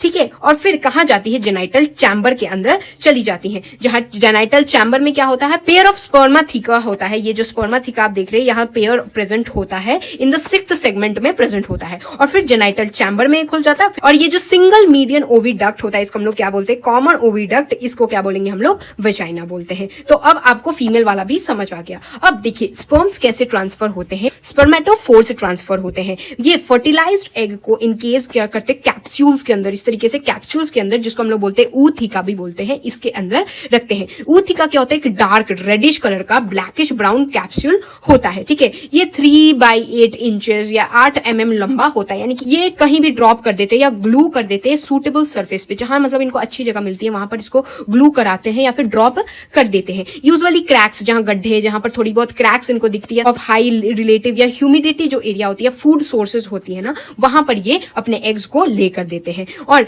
एवरेज फीमेल्स कितने 9 to 10 ऊथिका यानी कि इस तरीके से कैप्सूल्स बनाती हैं, जिनके अंदर 14 से 16 एग्स प्रेजेंट होते हैं। तो एक एवरेज फीमेल 9 to 10 ऊथिका बनाती है, जिनके अंदर 14 से 16 एग्स प्रेजेंट होते हैं।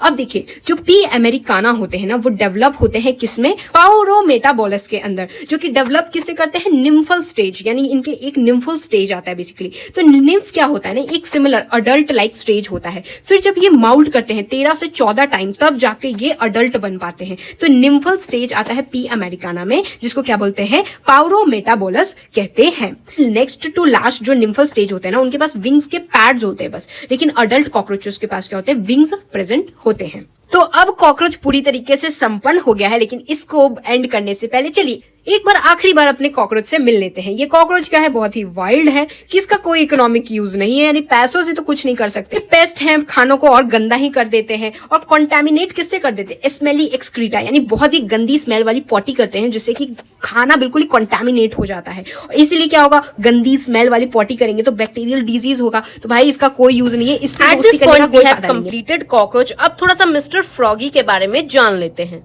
मिस्टर फ्रॉगी जो है वो live on both land and fresh water, यानी कि पानी और लैंड दोनों में रहता है, यानी कि एम्फीबियन है। इसका क्लास है एम्फीबियन और फाइलम आएगा कॉर्डेट। ये कॉमन स्पीशीज ऑफ इंडिया, यानी इंडिया में जो कॉमनली पाया जाता है वो है Rana tigrina. Okay, and then इनका कोई कांस्टेंट बॉडी का टेम्परेचर नहीं होता है, मतलब कि जैसे हम लोग का एक कांस्टेंट टेम्परेचर होता है बॉडी का, इसका बॉडी का टेम्परेचर कांस्टेंट नहीं होता है। टेम्परेचर वेरी करता है कि बाहर का इन्वायरमेंट कैसा है, मतलब इसीलिए हम लोग इसको कहते हैं कोल्ड ब्लडेड एनिमल या फिर पोइकिलोथर्म। दिस कैन कैमोफ्लाज, यानी कि अगर ये किसी ग्रीन ग्लास में जाएगा तो अपने कलर को ये ग्रीन कर लेगा, और इस तरीके से इसको क्या बोलेंगे, मिमिक्री। मिमिक्री का तो मतलब आप जानते ही होंगे, मतलब किसी चीज की कॉपी करना। तो ये जहां जाता है ना उसकी कॉपी कर लेता है और उसी कलर का बन जाता है, यानी वो मिमिक्री कर लेता है। ये क्यों करता है, ताकि वो प्रोटेक्ट कर पाए, यानी प्रोटेक्टिव कलरेशन करता है, ताकि ये हरे हरे के बीच में हरा हरा दिखे ही ना। फिर to protect from extreme climate, यानी कि बहुत ठंड और बहुत गर्मी से बचने के लिए ये सो जाता है। सबसे पहले अगर समर बहुत गर्मी हो रही है तो ये जब सोता है समर में तो उसे कहते हैं एस्टिवेशन, और जब ये विंटर स्लीप यानी जब बहुत ठंड पड़ रही है जब तब ये सोने चला जाए तो उसको कहते हैं हाइबरनेशन। तो एक्सट्रीम क्लाइमेट से बचने के लिए ये एस्टिवेशन और हाइबरनेशन स्लीप में जाता है, और इस दौरान ये रेस्पायर करता है बाय स्किन। इसका रेस्पिरेशन और आगे हम पढ़ने वाले हैं, बस इसको ये बता दे रही हूं ताकि आपको यहां पर तो पॉइंट क्लियर हो जाए। नाउ अब जानते हैं इसकी मॉर्फोलॉजी, मतलब कि ये बाहर से कैसा दिखता है। बाहर से अगर आप देखेंगे तो ये बिल्कुल स्मूथ एंड स्लिपरी स्किन दिख रहा है, अगर दम है तो एक बार टच करके भी देख सकते हैं। देन स्मूथ और स्लिपरी स्किन किसके कारण होता है, it is due to mucus. इसके सरफेस पे एक म्यूकस की लेयर होती है, जिसके कारण आपको तो फोटो में भी दिख रहा होगा कितना स्मूथ एंड स्लिपरी है। नेक्स्ट, इसके जो आगे का पार्ट है, मतलब ये वाला जो पार्ट है, that is called dorsal part. Dorsal part है ऑलिव ग्रीन कलर का, साथ में कुछ स्पॉट्स हैं, आपको यहाँ स्पॉट्स भी नजर आ रहे हैं। एंड देन वेंट्रल पार्ट, यानी कि इसके जो नीचे का पार्ट है, आप नीचे का पार्ट देख सकते हैं, ये है यूनिफॉर्म पेल येलो कलर का, यानी पेल येलो कलर का नीचे का पार्ट है। तो ऊपर का पार्ट है green, and what is this, these are spots, and ventral side के लिए यूनिफॉर्म पेल येलो का कलर है। ये कभी भी पानी नहीं पीता है, ये क्या करता है, अब्जॉर्ब करता है पानी को अपने स्किन से। खुद ही सोचिए ना, जिसका स्किन ही स्मूथ एंड स्लिपरी म्यूकस का बना हो तो वो पानी पीने का क्यों ही कष्ट करेगा, वो डायरेक्ट अब्जॉर्ब कर लेता है अपने स्किन से। इतना स्मूथ प्रोसेस है भाई। इसमें अगर आप ध्यान देंगे तो ये वाला पार्ट जो है that is of head and ये वाला पार्ट जो है दैट इज ऑफ ट्रंक। यहाँ पर आप ध्यान दीजिए नेक, यानी कि इसकी तो गर्दन ही नहीं है, तो एक्चुअली इसकी गर्दन नहीं होती और पूंछ भी नहीं होती है। देखिए पीछे पूंछ कहाँ है। एंड देन यहाँ पर आप ध्यान दीजिए माउथ के ऊपर पेयर ऑफ नोस्ट्रिल प्रेजेंट होता है। यहाँ पर तो आपको एक दिख रहा है, दूसरे साइड दूसरा वाला है। एंड इसका बल्ज आई होता है, मतलब इस तरह बाहर निकला हुआ थोड़ा सा आईज रहता है, जिसके ऊपर एक कवर होती है निकोटेटिंग मेम्ब्रेन की। ये कवर क्यों होता है? ताकि ये जब पानी में जाए तो इसे प्रोटेक्ट कर पाए। तो आईज जो है वो बल्ज आउटसाइड है, मतलब बाहर की तरफ थोड़ी निकली हुई है, और इसका कवर किससे है? निकोटेटिंग मेम्ब्रेन से कवर है, ताकि ये वाटर से खुद को, आईज को प्रोटेक्ट कर पाए।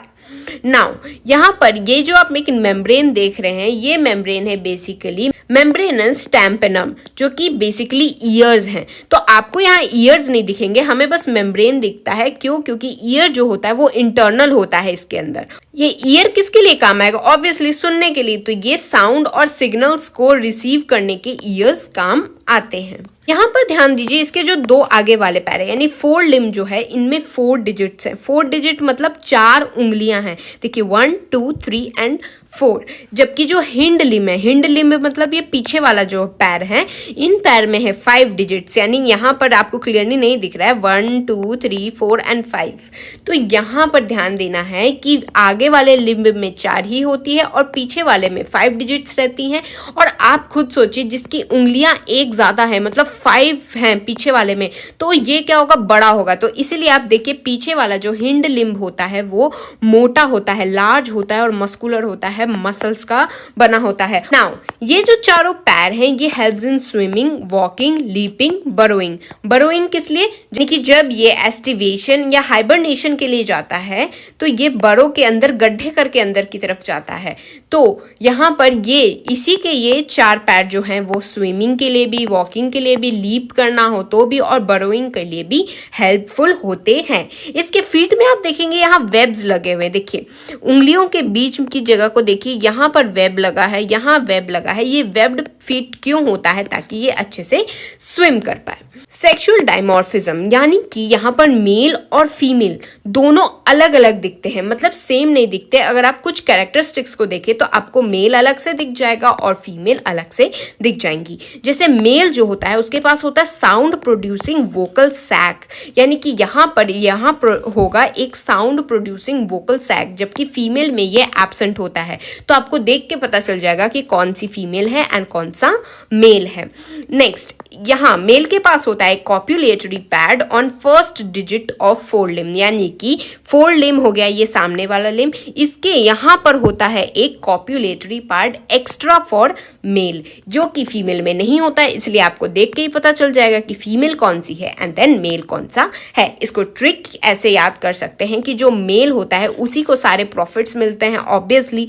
तो हियर यहाँ पर मेल को ही सारे प्रॉफिट मिल रहे हैं, गाने गाने का भी प्रॉफिट मेल को ही जा रहा है, और कॉप्युलेटरी पैड भी 4 लिम्ब के फर्स्ट डिजिट पे मेल को ही एक एक्स्ट्रा उंगली भी मिली है, तो वो मेल को ही फायदा हो रहा है and then female has nothing. अभी तक हमने बात कर ली सारी मॉर्फोलॉजी की। Now let's talk about anatomy, मतलब इसके अंदर क्या है।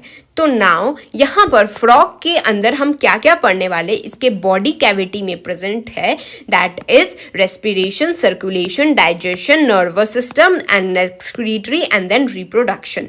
ये सब हम एक एक करके पढ़ेंगे। यहाँ पर एक बहुत ही खुशी की बात यह है कि यहाँ पर respiration, circulation, digestion, nervous system और एक्सक्रीटरी डिट्टो जैसे ह्यूमंस के होते हैं ना वैसे होते हैं, जस्ट रिप्रोडक्टिव में थोड़ा सा डिफरेंसेस आते हैं। तो अगर आपने ह्यूमंस का पढ़ रखा है तो ये आपको बिल्कुल चुटकियों में आपको समझ आ जाएगा। तो चलिए शुरू करते हैं, एक एक से सब कुछ जानते हैं। तो सबसे पहले आता है डाइजेस्टिव सिस्टम। डाइजेस्टिव सिस्टम के अंदर होता है alimentary canal and then digestive gland. ये क्या होता है? छोटा होता है इसके लिए। क्यों होता है? क्योंकि ये कार्निवोर होता है, इसलिए इसका इंटेस्टाइन छोटा है, आप यहाँ भी देख सकते हैं। ओके, नाउ यहाँ पर बकल कैविटी यानी मुंह से ये खाना अंदर लेगा, देन फेरिंग्स आता है, देन ईसोफेगस, आपको ह्यूमन वाला जो डाइजेस्टिव सिस्टम है ना, डिट्टो वही है। देन ईसोफेगस से आके यहाँ है स्टमक, देन है इंटेस्टाइन, इंटेस्टाइन से ये चला जाएगा। यहाँ पर जो ये एक्स्ट्रा पार्ट है दैट इज क्लोका, जो कि ह्यूमन में नहीं होता है, और ये क्या है, क्लोकल एपरेटस है। यहाँ रेक्टम भी प्रेजेंट होता है। नाउ ईसोफेगस जो होता है वो शॉर्ट ट्यूब होता है, और लिवर क्या करता है, बाइल सेक्रीट करता है। जो ह्यूमंस में भी तो लिवर का काम बाइल सेक्रीट करना ही होता है, और बाइल सेक्रीट करके कहाँ स्टोर करता है, गॉल ब्लैडर के अंदर स्टोर करता है, जो कि ह्यूमंस में भी सेम फंक्शन होता है। नेक्स्ट, अब बताते खाना इसका कैसे कैसे जाता है। तो सबसे पहले बकल कैविटी के अंदर फूड, यानी कि पहले वो माउथ में फूड लेता है। माउथ के अंदर होती है बाइलोब्ड टंग, उसके बाद दिए जाता है फैरिंग्स में, जैसे कि ह्यूमन में जाता है, फिर जाता है ईसोफेगस में जो कि एक शॉर्ट ट्यूब होता है, देन जाता है स्टमक में, स्टमक के अंदर होता है HCl and gastric juices ditto like humans, then intestine में जो कि है duodenum, and then final digestion होता है किससे, बाइल से और पैनक्रियाटिक जूसेस से। पैनक्रियाटिक जूसेस कहाँ से आते हैं, पैनक्रियास से आते हैं। भाई देख रहे हो ह्यूमन से बिल्कुल सेम है, तभी तो मैंने मिस्टर फ्रॉगी को अपना दोस्त बनाया हुआ है। नेक्स्ट, ये जाता है फिर विलाई के पास, विलाई करता है absorption and then goes to rectum, और फिर क्लोकल एपरेटस से बाहर निकल जाता है। That's it. नाउ यहाँ पर पार्शियली डाइजेस्टेड फूड होता है उसको हम लोग कहते हैं काइम। ओके, नाउ बाइल जो होता है वो गॉल ब्लैडर से आता है, और पैनक्रियाटिक जूसेस जो होते हैं वो पैनक्रियास से आते हैं। ये क्यों, ताकि फाइनल डाइजेशन हो पाए। नाउ ये दोनों जो हैं वो किससे आते हैं, एक कॉमन बाइल डक्ट से आते हैं जो कि इंटेस्टाइन तक आता है। That pipe is basically common bile duct. जो बाइल होता है वो फैट का इमल्सिफिकेशन करता है, और जो पैनक्रियाटिक जूसेस होते हैं वो डाइजेस्ट करते हैं कार्बोहाइड्रेट्स एंड प्रोटीन्स को। देन फाइनल डाइजेशन कहाँ होता है, इंटेस्टाइन में होता है। ह्यूमंस में भी फाइनल डाइजेशन कहाँ होता है, इंटेस्टाइन के अंदर ही होता है। फाइनल डाइजेशन किससे होता है, विलाई और माइक्रोविलाई से होता है। नाउ अब हो गया हमारा डाइजेशन खत्म। अब बात करते हैं हम लोग रेस्पिरेशन की, कि वो लोग सांस कैसे लेते हैं। क्योंकि ये है फ्रॉग एक एम्फीबियन होता है, तो ये लैंड पे भी सांस ले सकता है और वाटर में भी सांस ले सकता है। तो वो लैंड पे जब सांस लेगा तो अलग मेथड का यूज करेगा, वाटर पे जब सांस लेगा तो अलग मेथड का यूज करेगा। तो चलिए सब मेथड्स को एक एक करके पढ़ते। तो जब वाटर पे सांस लेता है तो यहाँ पर स्किन जो होती है ना, वो एक्वाटिक रेस्पिरेटरी ऑर्गन बनती है। यानी कि जब वो पानी में है, तो आप खुद सोचिए ना, पानी में है तो वो नाक से कैसे सांस ले सकता है, ऑब्वियसली। देन पानी में है तो वो अपने स्किन से सांस ले लेगा। कि इस रेस्पिरेशन को हम लोग कहते हैं क्यूटेनियस रेस्पिरेशन, जहां पर ऑक्सीजन जो कि पानी के अंदर डिसॉल्व होता है उसको ये डिफ्यूजन से लेता है। यानी डिफ्यूजन क्या होता है, ये है इसका स्किन और ये है पानी। पानी के अंदर ऑलरेडी ऑक्सीजन की मात्रा प्रेजेंट है, तो यहाँ होता है डिफ्यूजन, और फिर ये कैसे क्या करता है, क्यूटेनियस रेस्पिरेशन करता है। अगर वो लैंड पे आ गया, अब लैंड पे आ ही गया है तो अब तो सांस ले ही सकता है, तो बकल कैविटी यानी मुंह से सांस ले लेता है, स्किन से भी ले सकता है अगर उसकी मर्जी है भाई, it's completely his choice. And then lungs से, जो रेस्पिरेशन लंग्स से करते हैं उनको तो पल्मोनरी रेस्पिरेशन कहते ही हैं। जैसे ह्यूमन जो होते हैं वो पल्मोनरी रेस्पिरेशन करते हैं, वैसे ही अगर फ्रॉग है, अगर वो लैंड पे आया है और अगर वो लंग्स से रेस्पायर कर रहा है तो उसे पल्मोनरी रेस्पिरेशन करेंगे, और अगर उसका मन किया तो स्किन से अगर रेस्पायर कर रहा है तो वो लैंड पे भी स्किन से कर सकता है। एंड देन बकल कैविटी यानी कि मुंह से रेस्पायर कर रहा है, क्योंकि यहाँ पर फ्रॉग के माउथ के लाइनिंग में भी प्रेजेंट होते हैं कुछ ऐसे ऑर्गन्स जिससे ये माउथ से भी सांस ले सकता है। लंग्स जो होते हैं वो pair of elongated pink and sac like होते हैं। यहाँ पर मैं आपको फोटो दिखा देती हूँ। लंग्स जो है यहाँ आप देख सकते हैं, पिंक कलर के लंग्स आपको दिख रहे हैं, इलोंगेटेड है, यानी कि ये पीछे 3D इमेजिन करना, इलोंगेटेड है। हम लोग के लंग्स अगर आपने देखे होंगे तो ऐसे होते हैं, ये आपको किसी एंगल से इलोंगेटेड दिख रहे हैं नहीं, लेकिन इनके लंग्स देखिए, इनके लंग्स ऐसे ऐसे हैं, तो इसका मतलब ये इलोंगेटेड है, पिंक कलर में है। एंड देन सैक लाइक यानी बोरी की तरह आपको दिख रहे होंगे। ये कहाँ होता है, upper part of thoracic region यानी थोरैक्स में होते हैं। तो यहाँ पर अपर पार्ट सबसे ऊपर ही आपको लंग्स दिखेगा, ह्यूमंस में भी सबसे ऊपर ही लंग्स आपको दिखता है। नाउ एयर जो होता है वो नोस्ट्रिल यानी नाक से आता है, फिर बकल कैविटी को जाता है, तब जाके लंग्स के पास पहुंचता है। ड्यूरिंग एस्टिवेशन और हाइबरनेशन, एस्टिवेशन यानी गर्मी के सीजन में जब ये सोने चला जाता है, और हाइबरनेशन मतलब कि ठंडी के मौसम में जब ये सोने चला जाता है, तो इस दौरान ये कोई भी कष्ट नहीं करना चाहता है कि बार बार ये नाक से सांस ले एंड देन मुंह खोले ये वो, तो वो क्या करता है, डायरेक्टली गैसियस एक्सचेंज करता है बाय स्किन। जब स्किन है ही भाई, आराम से सो और स्किन से ही अपने आप काम होते रहेगा। अब आते हैं हम लोग वैस्कुलर सिस्टम क्या होता है फ्रॉग के अंदर। फ्रॉग के अंदर वैस्कुलर सिस्टम होता है heart, blood vessel and then blood. ये जो होता है एक बहुत ही well developed and closed type vascular system होता है। यहाँ पर लिम्फेटिक सिस्टम भी प्रेजेंट होता है, यानी लिम्फ भी प्रेजेंट होता है, लिम्फ चैनल्स भी होते हैं और लिम्फ नोड्स भी प्रेजेंट होते हैं। सबसे पहले बात करते हैं अब हम लोग हार्ट की। हार्ट जो है वो मस्कुलर होता है और अपर पार्ट ऑफ बॉडी कैविटी में होता है, यानी आपने जो भी बॉडी कैविटी देखा उसके सबसे ऊपर वाले पार्ट में आपको यहाँ हार्ट दिख रहा है, तो सबसे टॉप पे होता है मिस्टर फ्रॉगी का हार्ट। उसके बाद इसके हार्ट में होता है 3 चैम्बर्स। ह्यूमन में होते हैं 4 चैम्बर्स, लेकिन हार्ट जो होता है फ्रॉग के अंदर वो होते हैं 3 चैम्बर्ड हार्ट, जिसमें 2 आर्टरिया होता है और वेंट्रिकल ये एक ही कर देता है, एक वेंट्रिकल को हटा देता है। देन इसके हार्ट के ऊपर एक मेम्ब्रेनस कवर होता है that is called pericardium. Sinus venosus एक ट्रायंगुलर स्ट्रक्चर होता है जो कि ज्वाइन करता है राइट एट्रियम को। देन रिसीव होता है ब्लड किसके थ्रू, मेजर वीन्स के थ्रू, जिसको हम लोग वीना कावा कहते हैं। तो हार्ट जो है उसके अंदर वर्ड ब्लड किसके कारण आया, वीना केवा के थ्रू आया। फिर वेंट्रिकल ओपन होता है into sac like conus arteriosus on ventral side of heart. उसके बाद वेंट्रिकल कहाँ जाता है, सैक लाइक कोनस आर्टेरियस के पास जाता है। एंड फिर ब्लड जो है वो हार्ट से कहाँ जाता है, ऑल पार्ट ऑफ बॉडी जाता है, किसके थ्रू, आर्टरी के थ्रू, यानी आर्टरी अच्छा खून तब तो सब तक पहुंचा रही है, सेम लाइक ह्यूमंस।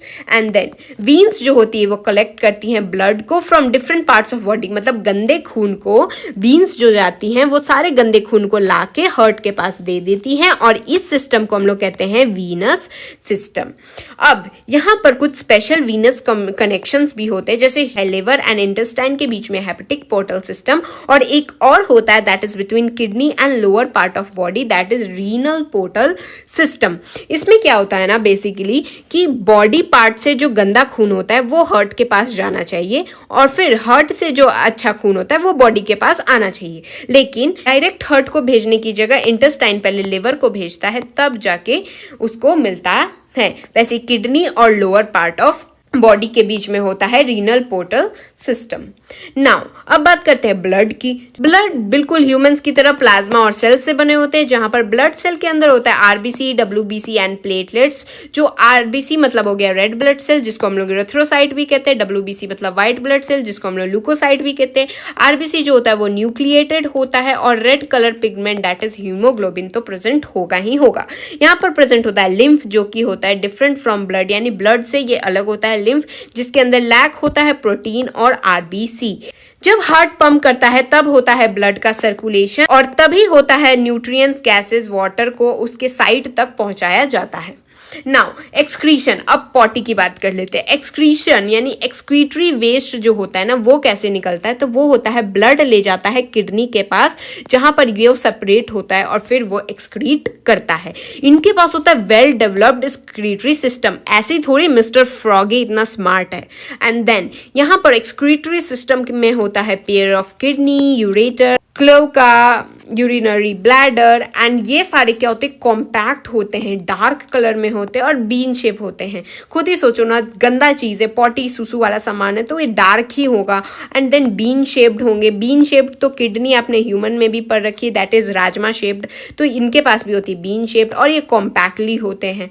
देन ये posteriorly on both side of vertebral column, यानी वर्टिबल जो कॉलम होता है उसके दोनों साइड पे ऐसे ऐसे प्रेजेंट होते हैं। ओके, नाउ हर किडनी के पास कुछ स्ट्रक्चरल एंड फंक्शनल यूनिट होता है, एंड दैट इज यूनिफेरस ट्यूब्यूल्स, या फिर इसको नेफ्रॉन्स कहते हैं, जो कि ह्यूमंस में भी होता है। देन मेल की बात की जाए तो यहाँ पर 2 यूरेटर जो है वो इमर्ज करते हैं किडनी से, और फिर यूरिनोजेनिटल डक्ट जो होता है वो क्लोएका के अंदर ओपन हो जाता है। लेकिन फीमेल्स में क्या होता है, यूरेटर और ओविडक्ट जो होते हैं वो सेपरेटली क्लोएका के पास जाते हैं। अब मैं आपको डायग्राम से दिखाती हूँ। जैसे यहाँ देखिए मेल्स में जो है किडनी है, ये दोनों किडनी से निकला ये है यूरोजेनिटल ट्रैक्ट एंड देन यहाँ से निकल के दोनों जो है वो मिल गया क्लोएका के पास।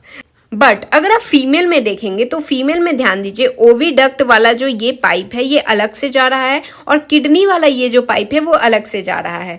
यहाँ पर भी आप ध्यान दे सकते हैं। तो फीमेल में जो है वो दो अलग अलग होता है और मेल क्या कर देता है, दोनों ही एक कर देता है, मिक्स अप कर देता है सब कुछ। यूरिनरी ब्लैडर जो होता है वो थिन वॉल्ड होता है, वेंट्रल टू रेक्टम यानी रेक्टम के वेंट्रिकल साइड में प्रेजेंट होता है, ओपन इन क्लोएका यानी कि फिर यूरिनरी ब्लैडर क्लोएका में ओपन करके फिर क्लोएकर एपरेटस से फिर वेस्ट बाहर निकल जाता है। जो फ्रॉग एक्सक्रीट करता है यूरिया, इसलिए इसको हम लोग क्या बोलते हैं, यूरियोटेलिक एनिमल कहते हैं, जो कि मैंने ऑलरेडी एक्सक्रीशन चैप्टर में आपको पढ़ा रखा है। If you want to see that video is in the i button. Now अब बात करते हैं कंट्रोल एंड कोऑर्डिनेशन की। तो कंट्रोल कोऑर्डिनेशन के लिए इसके पास होता है neural system and endocrine gland. Now एक एक करके पढ़ते हैं। तो केमिकल कोऑर्डिनेशन के लिए कुछ वेरियस ऑर्गन्स होते हैं जहां हार्मोन्स जो होते हैं वो सेक्रीट होते हैं एंडोक्राइन ग्लैंड से। और ये हार्मोन्स कौन कौन से होते हैं, अगर आपको ह्यूमंस वाले हार्मोन्स पता है तो सेम वही, pituitary, thyroid, parathyroid, thymus, pineal, pancreatic islets, adrenal and then gonads. Now यहाँ पर नर्वस सिस्टम जो होता है ये तीन तरह का होता है। पहला है CNS यानी central nervous system, then is PNS यानी peripheral nervous system and then automatic neural system. CNS यानी सेंट्रल, सेंट्रल क्या है, ब्रेन आपका सेंटर है, और स्पाइनल कॉर्ड यानी पीछे का आप देखिए आपकी जो रीढ़ की हड्डी है वो ही तो सेंटर है। तो CNS के लिए याद रखना brain and spinal cord. PNS के लिए खुद सोचिए कैरेनियल एंड स्पाइनल नर्व्स यानी कि पेरीफेरी में जा रहा है, यानी कि ऐसे ऐसे साइड भी निकल रहा है। तो क्या चीज साइड निकल सकती है, तो वो होगी नर्व्स यानी स्पाइनल नर्व्स और cranial. Next automatic neural system जो होता है sympathetic and then parasympathetic. Now यहाँ पर जो होते हैं वह 10 पेयर ऑफ कैरेनियल नर्व्स जो होते हैं वो अराइज करते हैं ब्रेन से। मतलब कि जो फ्रॉग का ब्रेन है, ब्रेन में से 10 pair of cranial nerves arise करते हैं। तो ये आप देख रहे हैं ब्रेन, और ब्रेन को प्रोटेक्ट करने के लिए मेरा दोस्त मिस्टर फ्रॉगी कितना इंटेलिजेंट है कि ब्रेन को प्रोटेक्ट करने के लिए इसने एक ब्रेन बॉक्स भी बना रखा है and that brain box is known as cranium.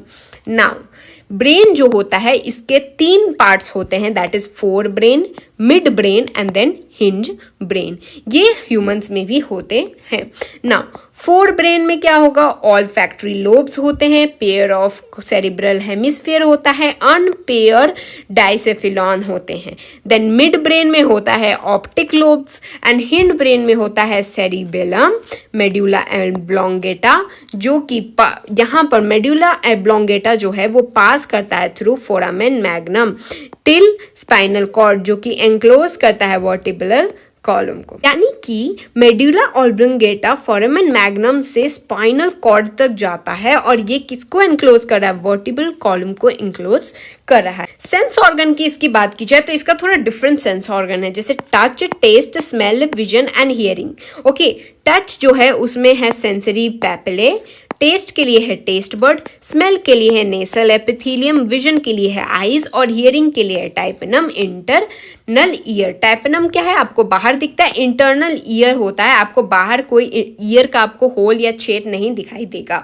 यहाँ पर आईज और ईयर जो होते हैं ना वो वेल ऑर्गेनाइज्ड होते हैं, जबकि जो टच, टेस्ट, स्मेल वाले होते हैं ये बस एक सेलुलर एग्रीगेट होते हैं जो कि नर्व एंडिंग के अराउंड होते हैं। तो सबसे अच्छा इसके पास, मिस्टर फ्रॉगी के पास क्या है, वो है विजन, यानी वो देख सकता है और सुन सकता है। जो लोग देख के अच्छे से सुन के समझते हैं वही तो सबसे वेल ऑर्गेनाइज्ड होते हैं। नाउ आईज जो है वो पेयर ऑफ स्फेरिकल स्ट्रक्चर है इन ऑर्बिट ऑफ स्कल, यानी कि स्कल मान लीजिए ऐसा हमारा स्कल, तो स्कल के ऑर्बिट पे प्रेजेंट है 2 आईज। देन एक्सटर्नल ईयर्स तो आपको दिखेगा नहीं, मतलब बाहर से आपको कोई ईयर नहीं दिखेगा, बस टाइपेनम जो कि दिखता है दैट इज अ मेम्ब्रेन, ऐसा आपको मेम्ब्रेन टाइप का दिखेगा, उसके अंदर प्रेजेंट होता है इंटरनल ईयर। और ये किसके लिए होता है? हियरिंग यानी सुनने के लिए, और साथ में बैलेंस करता है इक्विलिब्रियम को। अब बात करते हैं रिप्रोडक्टिव सिस्टम की। यहाँ पर फ्रॉग के पास एक well organised male and female reproductive system होता है, जहाँ पर अगर मेल रिप्रोडक्टिव सिस्टम की बात किया जाए तो यहाँ पर येलो आपको दो दिख रहे हैं, दीज टू आर टेस्टीज जो होते हैं येलो वॉइड टेस्टीज, जो कि अपर किडनी के पास होते हैं। ये है किडनी, किडनी के ऊपर वाले साइड पे आपको दो टेस्टिस दिखेंगे। ये होते हैं डबल फोल्ड ऑफ पेरिट्यूनियम, जो कि हम लोग क्या इसको कहते हैं? मेसोर्शियम। यहाँ पर वॉसा एफ्रेंशिया आप देख सकते हैं, टेस्टिस से ये निकले हैं वॉसा एफ्रेंशिया, आपको ये दिख रहे हैं। ये क्या होते हैं? 10 से 12 होते हैं जो कि टेस्टिस से अराइज होते हैं, यानी ये जो टेस्टिस हैं इनमें से ये जो वॉसा एफ्रेंशिया निकला है that is 10 to 12। Okay, now यहाँ पर बिडर कैनल जो होता है, बिडर कैनल के थ्रू यूरिनोजेनिटल ट्रैक्ट के पास जाता है और फिर क्लोएका से जो वेस्ट है वो बाहर निकल जाता है। यूरियोजेनिटल डक्ट के पास कैसे आता है? ये कम्स आउट फ्रॉम किडनी, यानी कि यहाँ पर होता है बिडर कैनल। क्लोएका क्या होता है? इतनी देर से हम लोग सुन रहे हैं, ऐसे तो आपको समझ आ ही गया होगा। क्लोएका क्या? एक स्मॉल मीडियम चैम्बर है जहाँ पर फीकल मैटर यानी पॉटी, यूरिन एंड स्पर्म्स को पास किया जाता है। फीमेल रिप्रोडक्टिव ऑर्गन की बात की जाए तो यहाँ पर दो पेयर ऑफ ओवरी रहती है एंड देन ये कहाँ होती है? नियर किडनी ही होती है।